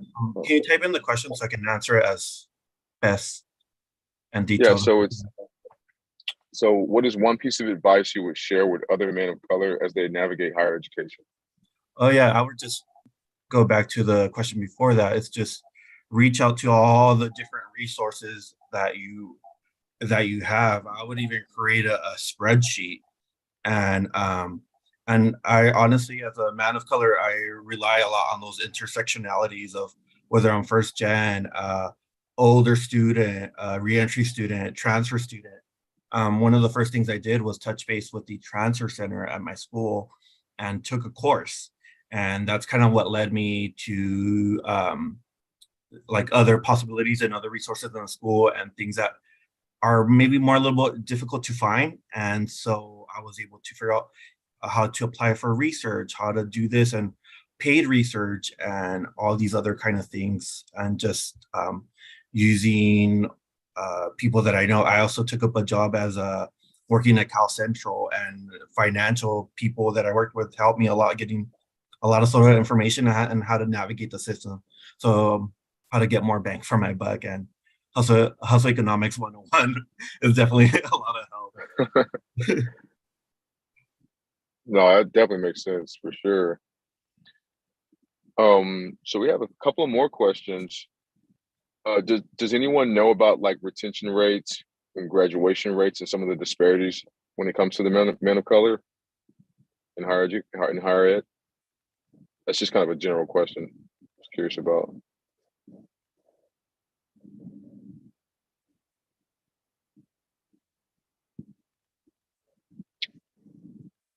So I guess we can go to the next one. No big deal. So I put in the chat that I only ever seen like the general statistics, so I'd be curious what that's like for men of color specifically. yeah, so like Santi was saying earlier, I think it started like 2018, but we've just been seeing a downtrend in like student retention, specifically with men of color, and it hasn't really improved per se. But the applications, which is kind of interesting, the overall application pool has drastically improved with the volume of students, but we've just seen that our men of color students have dropped off precipitously over the years. And that's pretty much like from community college all the way to UCs, Cal States.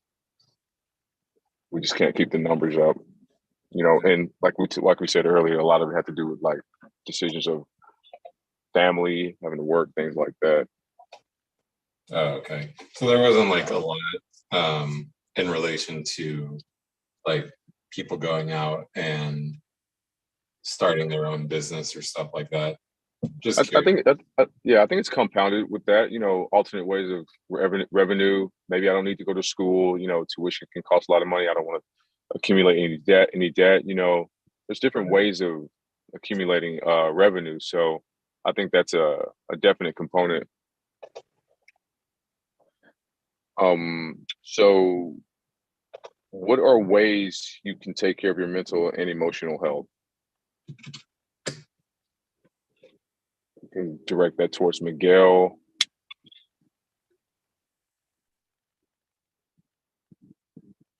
I think one of the ways that has been working for me when it comes to like taking care of my mental health, is coming back home. For example, well, right now it's summer, so I have classes Tuesdays and Thursdays. So I make an effort, to just call my parents and be like, hey, drop by, pick me up, and I'll just stay with y'all the weekend, because for me, if I stay in my dorm, even though I'm in school, the way my brain already has been formatted, is it doesn't make a difference because I'm still going to be in school mode, it's like the fight or flight, right? So for me, it's important that, I stay away, from school when I can, and reintegrate back with my family, because I know my family is not going to really talk about school, they're not going to have that stress, right? And I could just be myself, and kind of like take that mental break, and I see everyone, and I get that little break. That's how I do it, Yeah, that's true. That's definitely true. And you were the one that actually told me about the CAPS program as well, like at UCLA. So, did anyone else want to answer that question? That's one of our last questions. Yeah, I could vouch for the CAPS program. I think that's a really good resource for students on campus. I think kind of not promoted that much, or I guess in some spaces it is, but a lot of people don't know or aren't really open to the concept of therapy. So I think that's important. Taking care of mental health, honestly, just taking a step back from your commitments for a while. Kind of like what Miguel said, going home is a form of that. But I think oftentimes, even when we're not actively working on something, we're still worrying about it.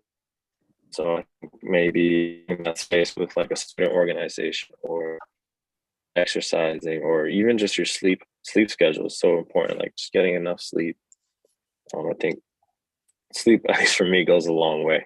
I think sometimes I'm just too exhausted, either mentally or physically, to like put in that work. And I think I need a break. And for me, like if I need to sleep, then I've learned over the years to like prioritize that, because I think that can definitely add up over time. And then you should find yourself like just fatigued. So that's my tips for sure. Yeah, burnout's a real thing. Jose, sorry, can I chime in real quick? Because I remember what I really wanted to say too. That's cool. So, again, what Johan was saying, is like, I noticed that a lot of professors, say, oh, like, take a break, or this and that. But then what they don't realize is like, it's hard to take a break, it's hard to take that, because if we don't turn in our assignments, what's going to happen, right? So I feel like we gotta be more realistic, right? And we gotta really work with one another, you know, instead of teacher student, like, okay, I get it, you know, it's like you're telling me to take a break, but take a break on not jotting me down, you know, when I don't turn in the assignment, right? Because I'm taking a mental break, right?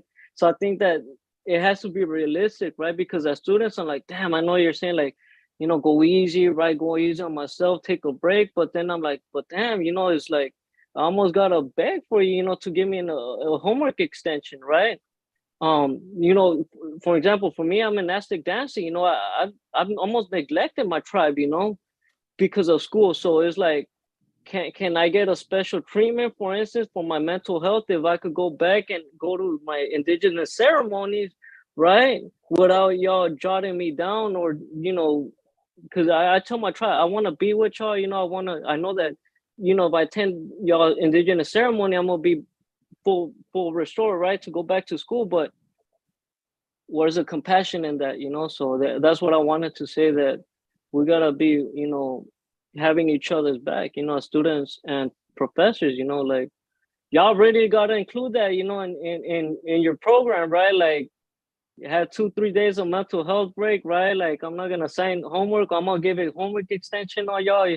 And maybe we as students, right, will be more inclined, right, to get them extra hours in, you know, include that in your extra credit, right? Y'all have sleep, right? Like extra sleep. Yeah, that definitely makes a lot of sense. You know, like I was saying, burnout is a real thing, especially like trying to balance so many different things in your life. You know, the pandemic is, you know, that's just one component of like a multitude of issues that, you know, men of color and students abroad, like all across the board are facing. But yeah, having time to reset, rest up, recharge, and then going back into the battlefield is definitely beneficial. So we have one last question for the panel. With finances being a big conversation around being a man, what are ways you engage in hustlenomics or funding your higher education?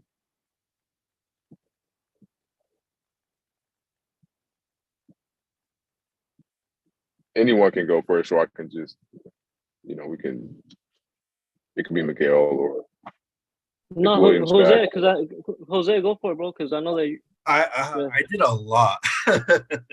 Okay. Unfortunately, you know, I think you have you have to be real with yourself. What am I capable of doing? I'm not one of those students that could work and go to school full time. It's just not possible for me. You know, I'm not genius, and but I'm not lazy either. So for me, unfortunately, I had to take out some loans. I did get, you know, some scholarships and that when I transferred. And I'm envious of those people who keep a spreadsheet of their scholarships and they apply to all of them and they put the due date on there. And that's awesome, but that wasn't realistic for me. And so I had to go through financial aid. You know, sometimes you can increase your budget. Wink, wink. That's something, you know, a lot of times people don't know. Uh, also, you know, I have other ways.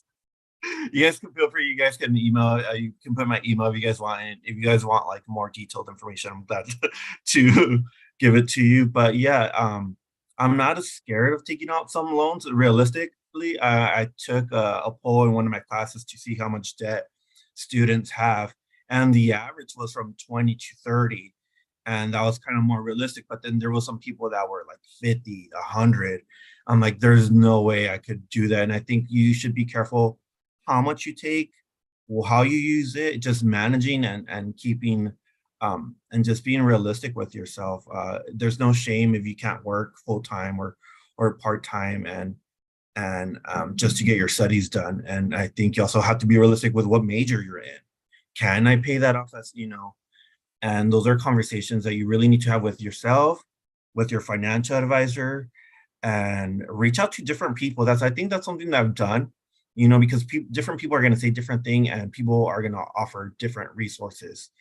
I know for housing here, we have different resources too for people who are in certain situations and things like that. They will take care of you. Oh, one thing, housing. The one thing I would have done is done housing outside, especially because I'm a transfer and an older student. I can't do the whole dorming thing, and I think I would have saved a lot more money if I would have done that route. So that's something definitely I would have done, and still stay near campus because that's definitely important.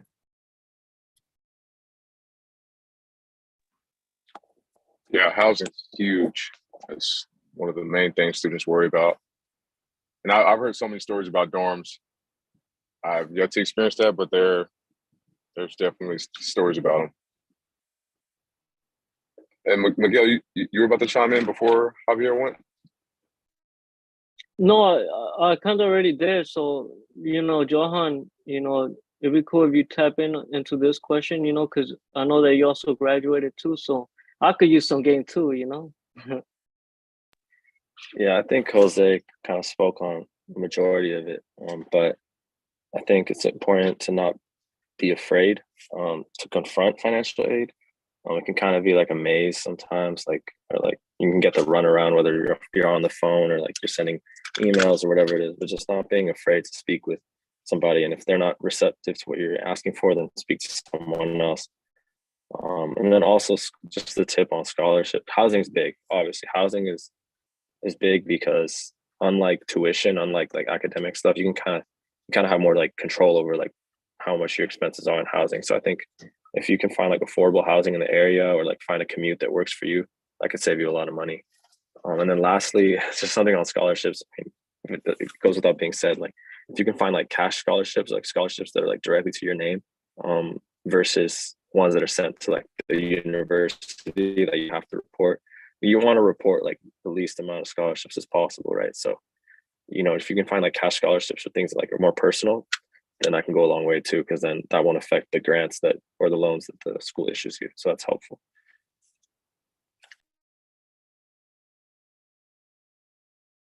Yeah, that's definitely good game.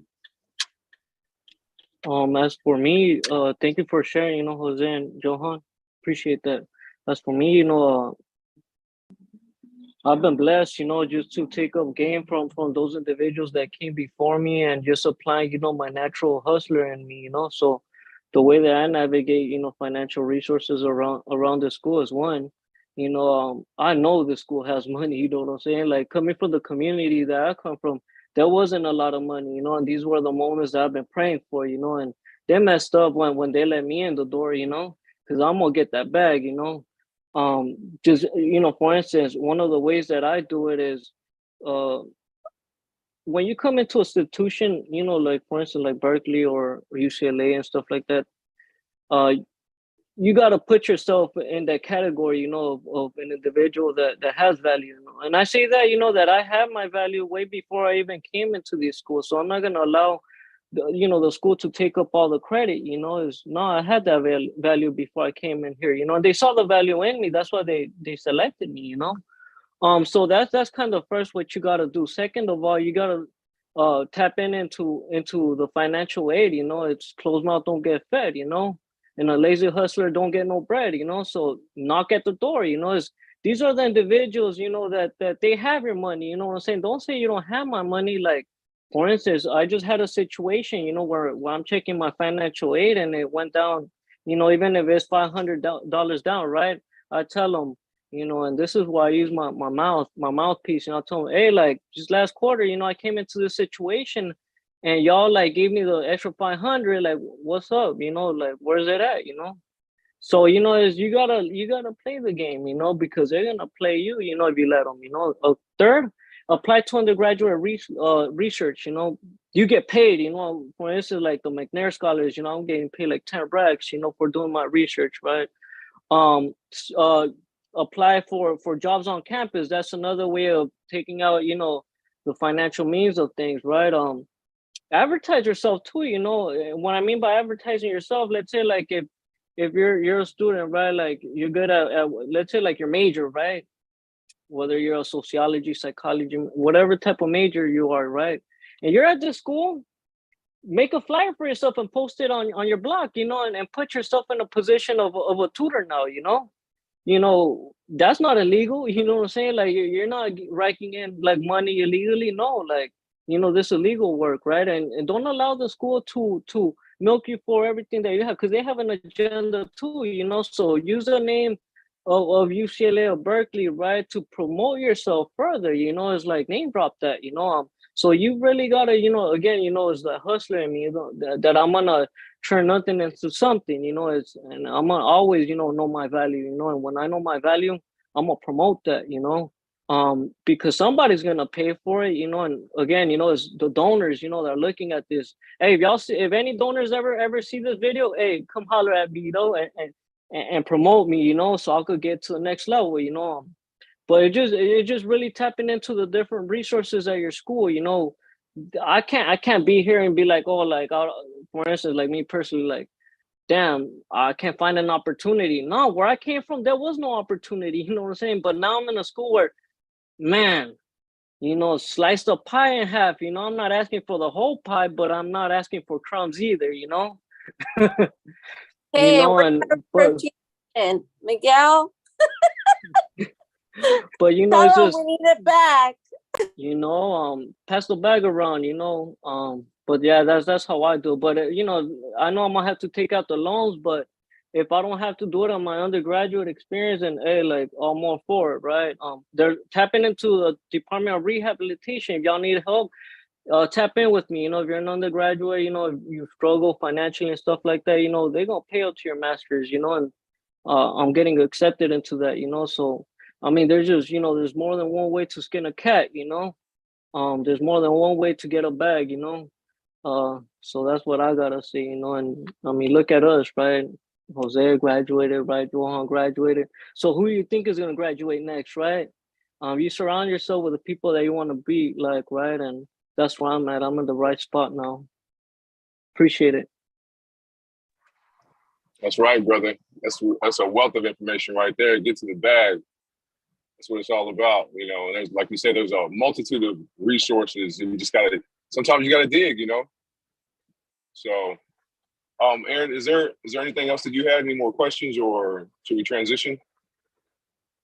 No, I think that's it. If everybody could like show your love to our panelists, in the chat, your reaction, unmute, give them an MOC. Yeah, that'd be great. And Miguel started. MOC. MOC. MOC. MOC. MOC. MOC. MOC.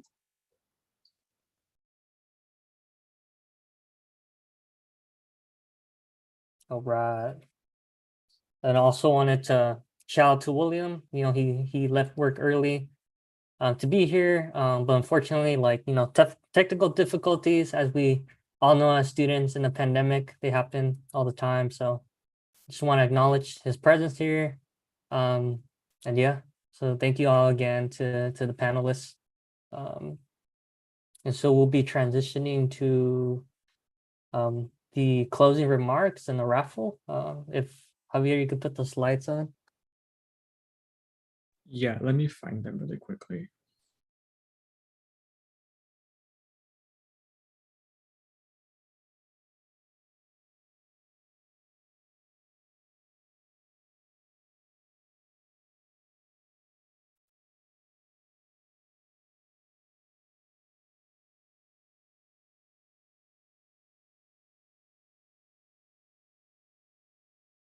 All right. So, as we end this, we wrap up this webinar, we want to, make sure y'all stay informed with like all the resources and stuff available. We are gonna make the recording of this webinar accessible. So if you want to hear Miguel or Joel or Johan preaching, or Dr. Brackett or anybody, we'll have those recordings up in the next month. So I'll drop the link to the website below, and feel free to scan the QR code as well.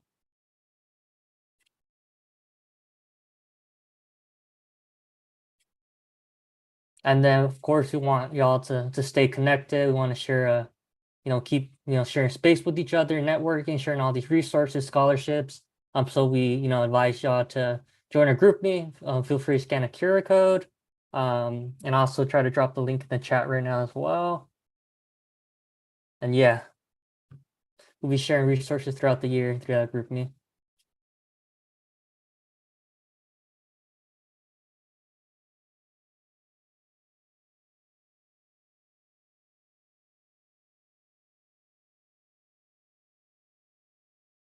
And then one more thing, we want to hear about, y'all, about your experience with this webinar. We want to hear how y'all heard from us, because we want to continue improving our office and the way we communicate to y'all and like the way we program and, the speakers and everything. So please take time to fill in our evaluation survey. I really appreciate that, so we could help make our program better and to hear your student voices.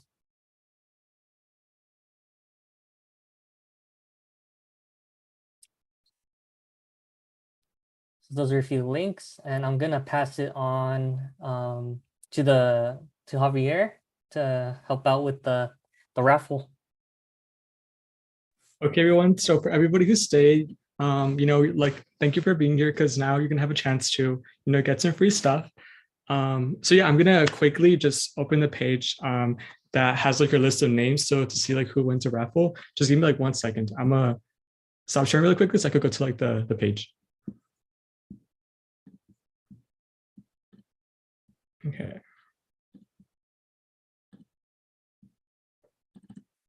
Okay, so here we have the really, interesting wheel.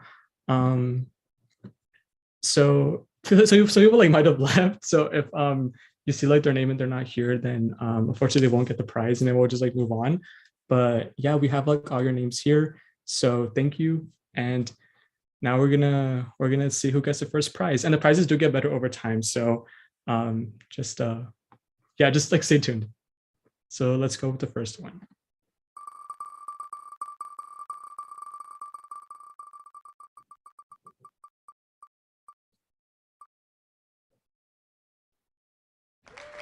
Is Christian Green here? Christian? If you are, could you unmute yourself? Okay, I'm guessing. Okay, my guess is Christian is not here, so we will move on to like the next person.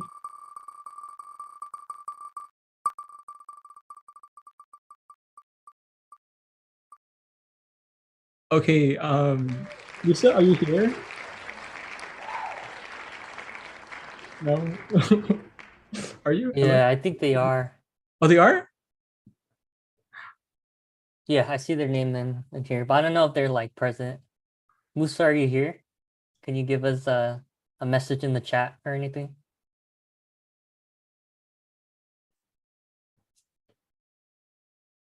Okay. Musa, are you there? Okay, we like at least like know you're here, so that's good. If you're not here, you can't talk right now, just let us know. But you are the winner of like the first prize. So congrats. If you want to talk, that's fine. If you don't, that's fine too. But just like let us know if you're here or not, okay? We will now move on to the second prize. Okay.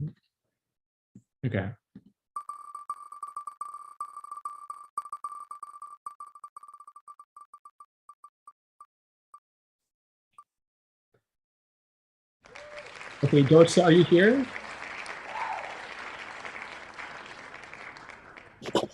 Okay, I believe Dorsa is not here. Okay, so we will move on.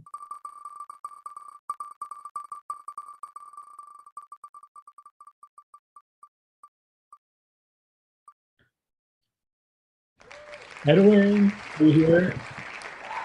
Yay, Edwin is here. I see your name, Edwin. Do you wanna talk or no? Or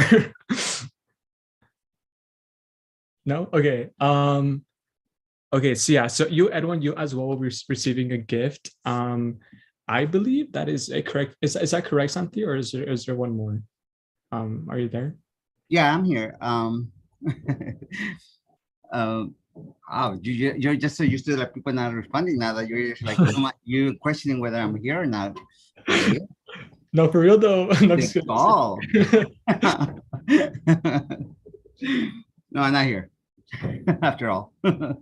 So we're doing 4 gifts. The first 2 are going to be they are from our office. The center is providing those.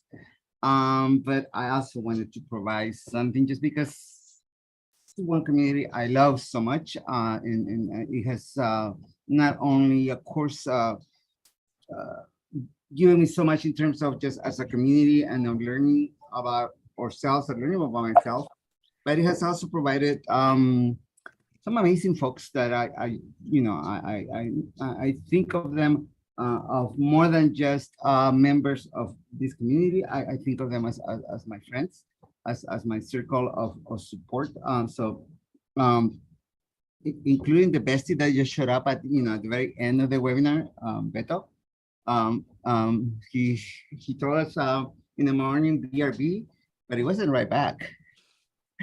No, so definitely wanted to make sure that we that we gave you a little something also. So I have some caps, UCLA caps, so they're kind of very similar to the one I have. And well, my camera's not even on. That won't help. I know it, this is a Tiffany box, but no, don't expect a Tiffany gift. That's just where I keep the caps. So yeah, so you'll be receiving a cap. So for the next two items, that the two people who will get chosen, they will get caps. Signed by not me. Okay, so if I'm hearing correctly, we're doing 2 more rounds. 2 more rounds, yeah. Okay, so stay tuned, everyone. Okay, so we have 2 more to go. Okay. Vanessa, I'll take the next gift as I'm not here. Claiming that hat. Okay, let's spin it.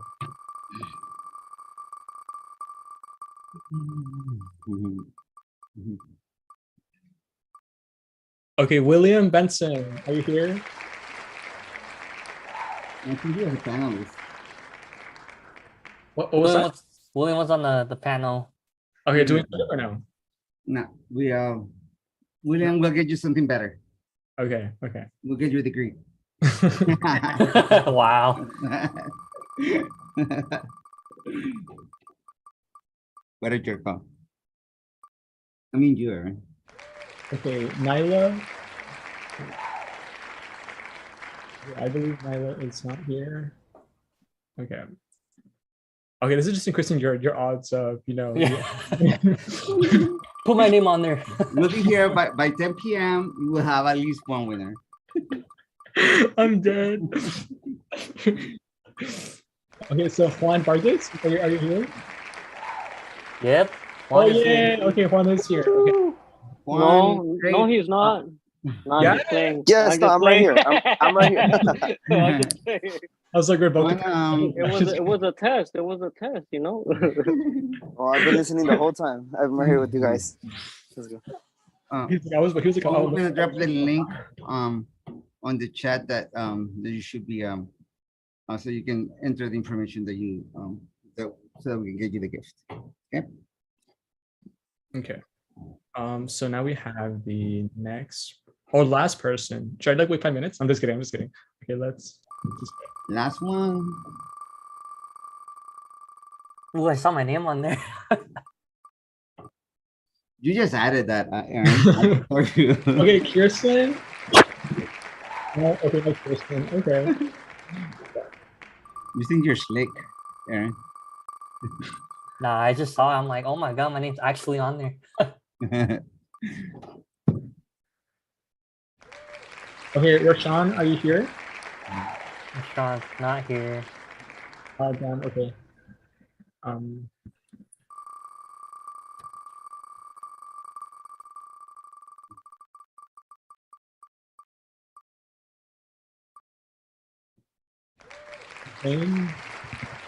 Nope.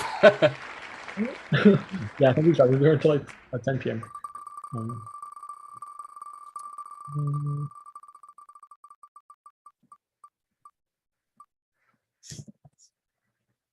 Finley, are you here?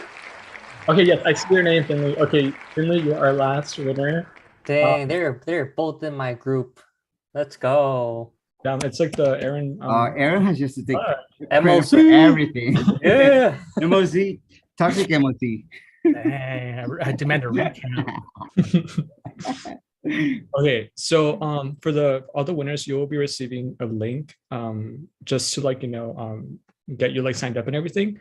But yeah, thank you all for participating, for signing up, and Can we just make sure that we have all the names of the 4 people who are receiving it, please?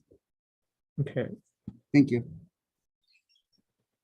I believe it was okay. So we have Juan. Two. What happened? This This guy. one.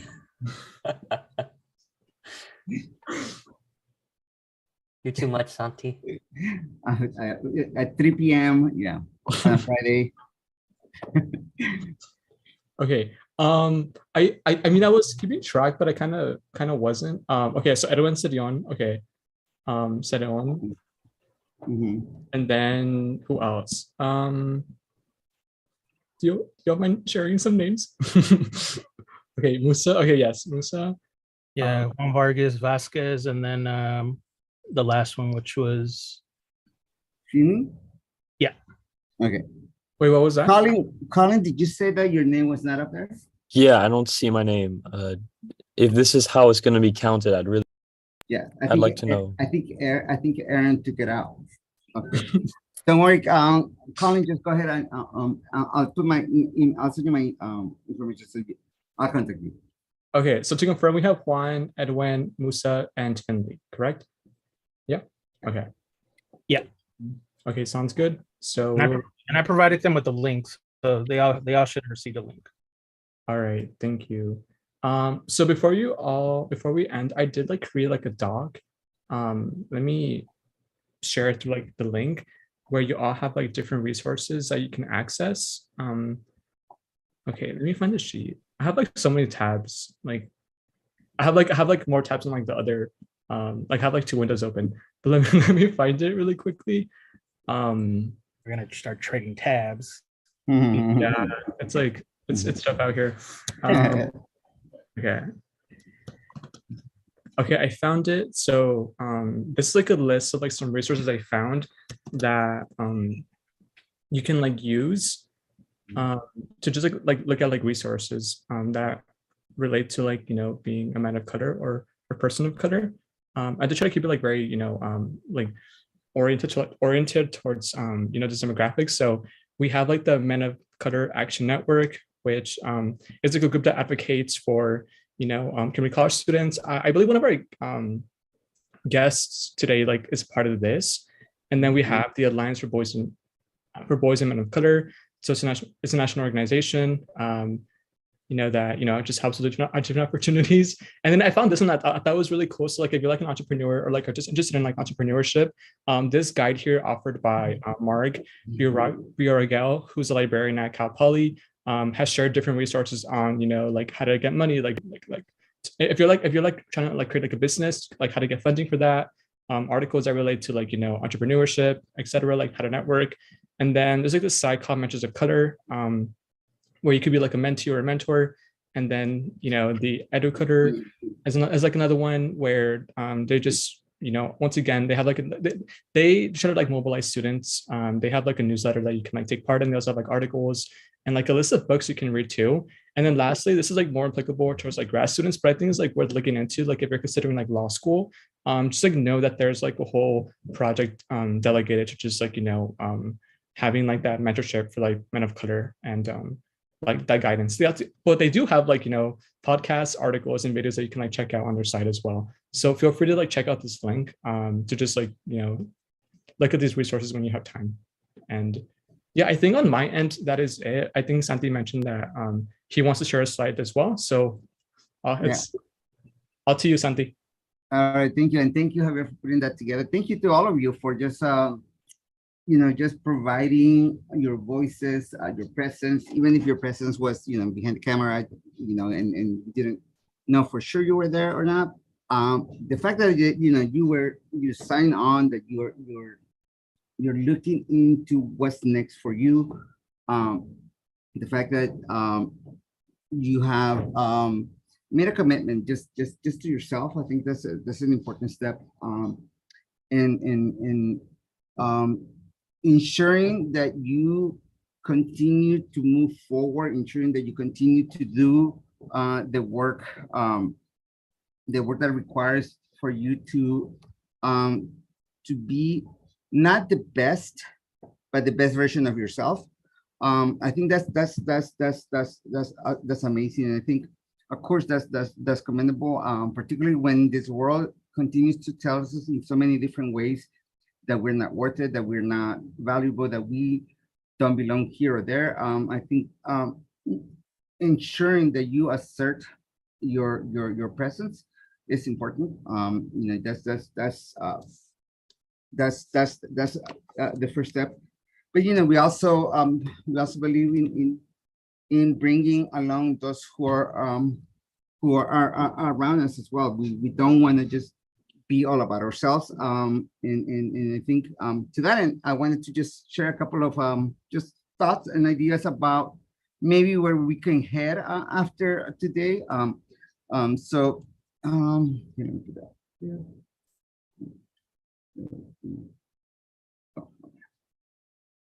Yeah. Are you able to see my screen? No. Oh, No, I'm Maybe. kidding. Yeah. oh, Aaron. I love you, Aaron.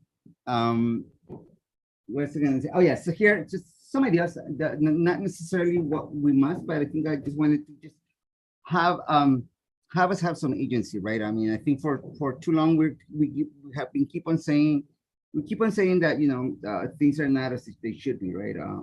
I know that I've been saying that for quite some time. You know, these are the things that I felt are so important in each of these three levels of institutions. Of course, the community colleges. We know that basic needs is a huge deal in with the community college student population, particularly with men of color. So you know, just having food, just having a home, just having a you know, just having those what should be everyone's right to have, and we should be, you know, the richest nation in the world allows people to go hungry. Just seems that just doesn't seem right, right? So, but anyways, for I think for our men of color at community colleges, this is definitely one of those things that are very important. And besides that, I think is better messaging. I think the community colleges have a lot of great researchers, as you have heard, and it is possible to continue the journey at the community college and with all these different research, but you have to know about them. And so I think the other aspect of that is making sure that everyone who needs to know about these resources should know about them. So, you know, that better messaging and folks who can help us with this, of course, are the governor, or legislators, the chancellor of the community college system, board of trustees all around the state, presidents of your school, and a lot of the schools, actually all of the community colleges have an equity officer as well. And for me, this is also an equity issue as well. And then for the system that we're part of the University of California, and I would say that for any university, really, we need some system-wide efforts that really put that are really putting someone. Not that the person needs to be responsible for all men of color, but that they should be able to coordinate, at least someone that coordinates those efforts that can be a resource, that can become an expert on this field. And again, similarly, the people that I think we ought to be like, you know, letting them know that this is what's needed. And then lastly, at UCLA, I think we need to be more intentional about the outreach and the support that we provide to men of color, and in particular to men of color who are transferring from community colleges. And of course, we can reach out to the folks that are listed in there. But the one person that you need to reach out, you know, for sure is yourself. And just make sure that you are also carrying that sense of community, and with that sense of community, of course, is that responsibility to be there for our brothers, and we need to all do that. So I'm looking forward to the next time we meet. I think we had discussed with the planning team that maybe we'll do some movie screening where we can all just, you know, either in person, remotely, or hybrid. We can just watch a movie together, experience it, have maybe someone come and facilitate a discussion about it, and just have a fun time as well. So I think that's our next. Not sure when yet, but that's, I think, one of the things that we're planning to do. Of course, if you have any ideas, if you have any suggestions, if you have and if you have also the time motivation to want to help out, please do.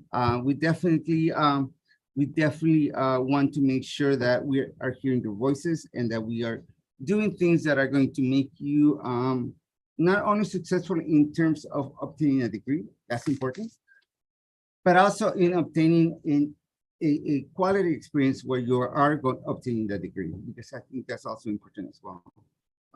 So to all of the folks who participated today, thank you for being here. I'm gonna pass it on to the rest of the team that put this together, because I mean, honestly, I'll be very honest with you, they took on more of the responsibility of putting this together than I did. And without their leadership, this wouldn't have happened. So both Frank and Beto, as my full-time colleagues, thank you so much for just edifying my soul every single time we met. And to our peer advisors who, you're just amazing, being able to balance everything that you balance on a regular basis. When I grow up, I want to be just like you. So, well, maybe not Eric. Just kidding, Eric. Maybe just like you. So yeah, pass it on to any of you.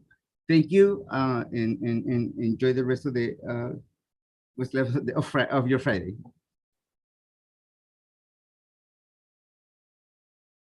Okay, I was just wondering if we're allowed to like, I just want to drive over to UCLA and just visit the campus. Is there but I know that classes already started for students. Is there a specific parking lot for visitors, or do we have to call and make an appointment, or how does that work? Yeah, it's an open campus actually, but reach out to us and we can figure something out, maybe to ensure that you have a good experience when you get here. Oh, okay. Thank Yeah. you. Mm-hmm.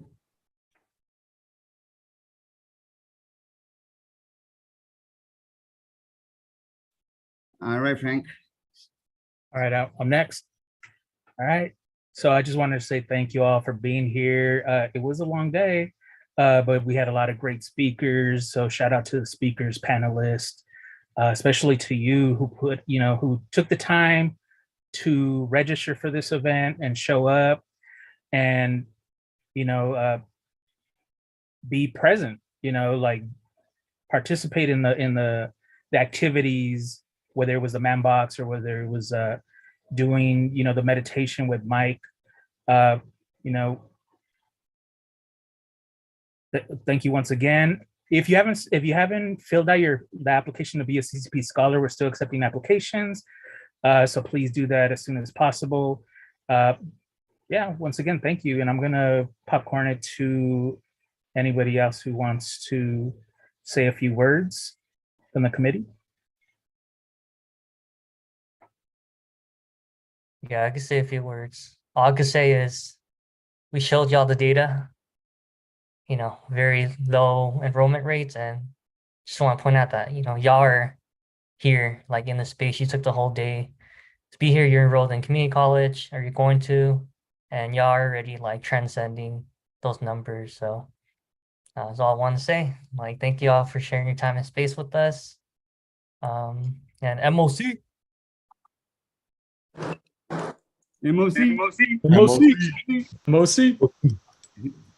MOC, you later. Okay, that was like actually really funny. Thank you, everybody. I did want to say like something too. I think like I'm really just like proud of you all for being here, and just thank you for like taking your time today to just like be here as well. I think sometimes when we like do these webinars, we think that like like it's like goodbye forever, but keep in mind that like throughout the time here, like many people like did send links throughout the chat, so feel free to like save those, and just know that we're not out of reach. So like if you ever have like any questions or any concerns, just sometimes you might even want to vent or like are struggling with something, or just if you want like if you even want to celebrate, like if you want to take over celebrations with us as well, like just let us know. Like we're not going anywhere. You're part of the program. It's like a year-long commitment. So in some way you're like kind of stuck with us for now. But just know that we're here to help you. And as Aaron said, like it's really cool that you're all here. So just thank you, and save the link, save like all the emails that were sent. And I think someone even put the number down. Just have that just for reference. Just have people to just talk to.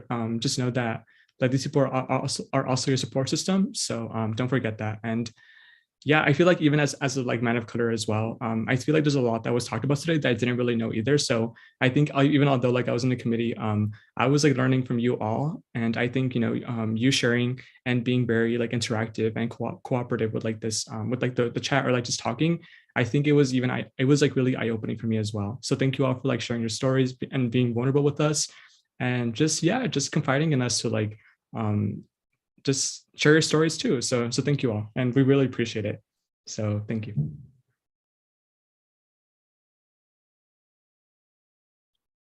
I know Vanessa. MOC. Oh yeah, I forgot that part. Sorry, MOC. MOC. Vanessa, are you still here? Yeah, I'm still here. Oh, Vanessa's a VIP. Just most valuable. That's what I meant to say. MVP. That's what I meant to say. Thank you, Vanessa. Anything you want to add? I would just say that thank you guys for being here. Like Aaron said, you guys are committed for coming on a Friday, and also to make sure that you guys reach out to us and like stay in touch with all of our events. And yeah, just keep in touch and keep doing whatever you're doing.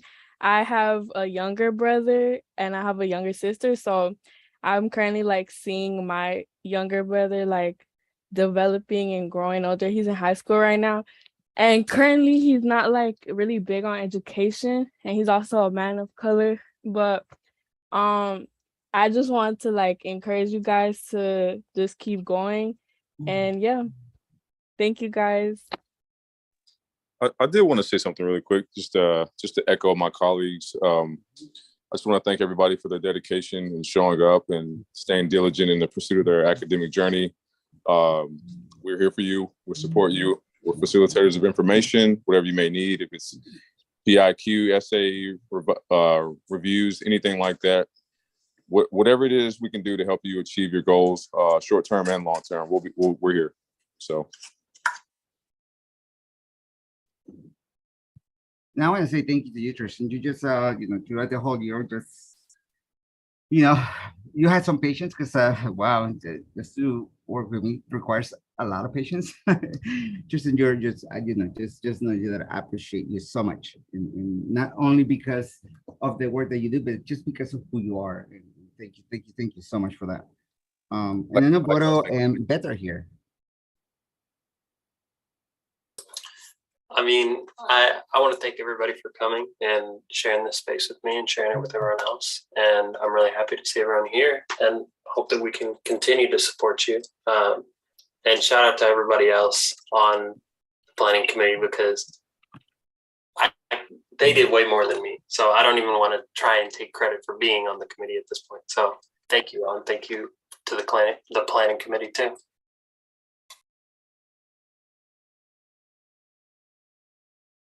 And Bestie, do you want to have the last word like you usually try to? Okay, Can you hear me? We can pretend not to though. Okay, let me mute myself. Hi everyone, my name's Alberto Moreno. Sorry that I couldn't join all of the webinar. I had another commitment that conflicted at Pierce College. But I just want to say thank you for joining the webinar. I hope that you learned a lot today. I wasn't part of MLC when I was a community college student. It didn't exist. But I always remember the first year that Sant was coordinating MLC, and I had the privilege to create I think the first MLC flyer, and I remember that vividly. And I was able to join this committee last summer, and I was able to, to join it this year.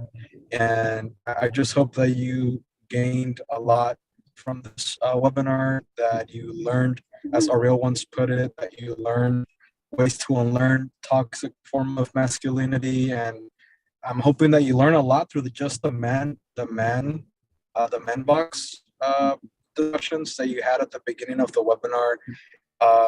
Stay connected, continue to ask questions, continue learning from one another. And this is a very special webinar. Till this day, I still learn a lot from Santi. Through Santi and through Triple CP, I've learned how to be more transparent, show up more authentically, and simply just be more vulnerable.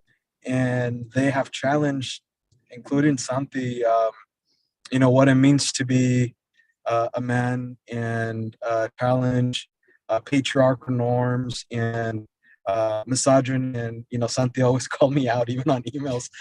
He still does. So thank you. And again, this is just a learning experience for everyone. And yeah, I don't know if anyone else would like to say anything else, but thank you. Hope that you get connected and continue stay in touch, because we will be offering more programming as the academic year.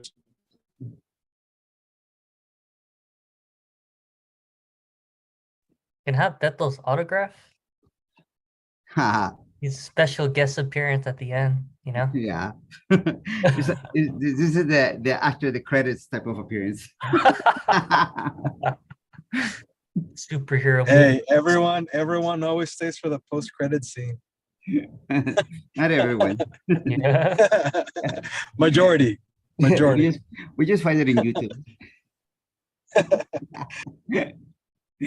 No, thank you. Okay, let's see. Well, we had everything again. Of course, the most appreciation goes to all of our participants. Thank you for being here, and thank you for showing up exactly as who you are. And don't let any institution ever tell you that you must leave some part of your identity at the door in order to be in that institution. If that is the case, challenge that institution, and definitely, don't put up with that, because we're all too beautiful to be just, leaving any part of us outside at the door. We need to really show up who we are. Thank you, everyone. Enjoy your weekend, and we'll see you soon.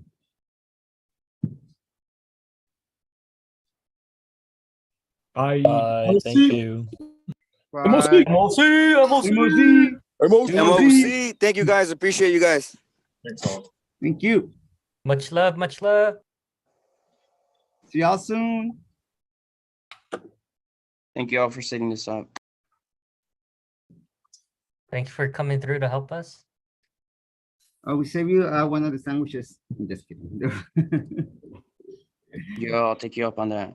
Shout out to Aaron. Thank you, dude, for answering all the questions. Aaron's the person with all of the questions. I mean, the answers. And the questions. Oh, no, that's Javier's the one with all the questions. Did Javier leave already? Oh, yeah. He had no questions today? He was the first one to leave. He's like, I'm out. Like, I'm tired of the MOC. Like, before they just have me share screen again. You're like, you're too MOC for me. It's all right. No, he was so helpful. Definitely. Let's see. Stop right. Brandon, how's it going? I just realized you were here too. Sorry. And see, okay, we're gonna just see. Brandon's at all the webinars. He's just quiet, like a he just has silent, a silent one, but he's supporting silently. Of course, he better be. We can stop recording.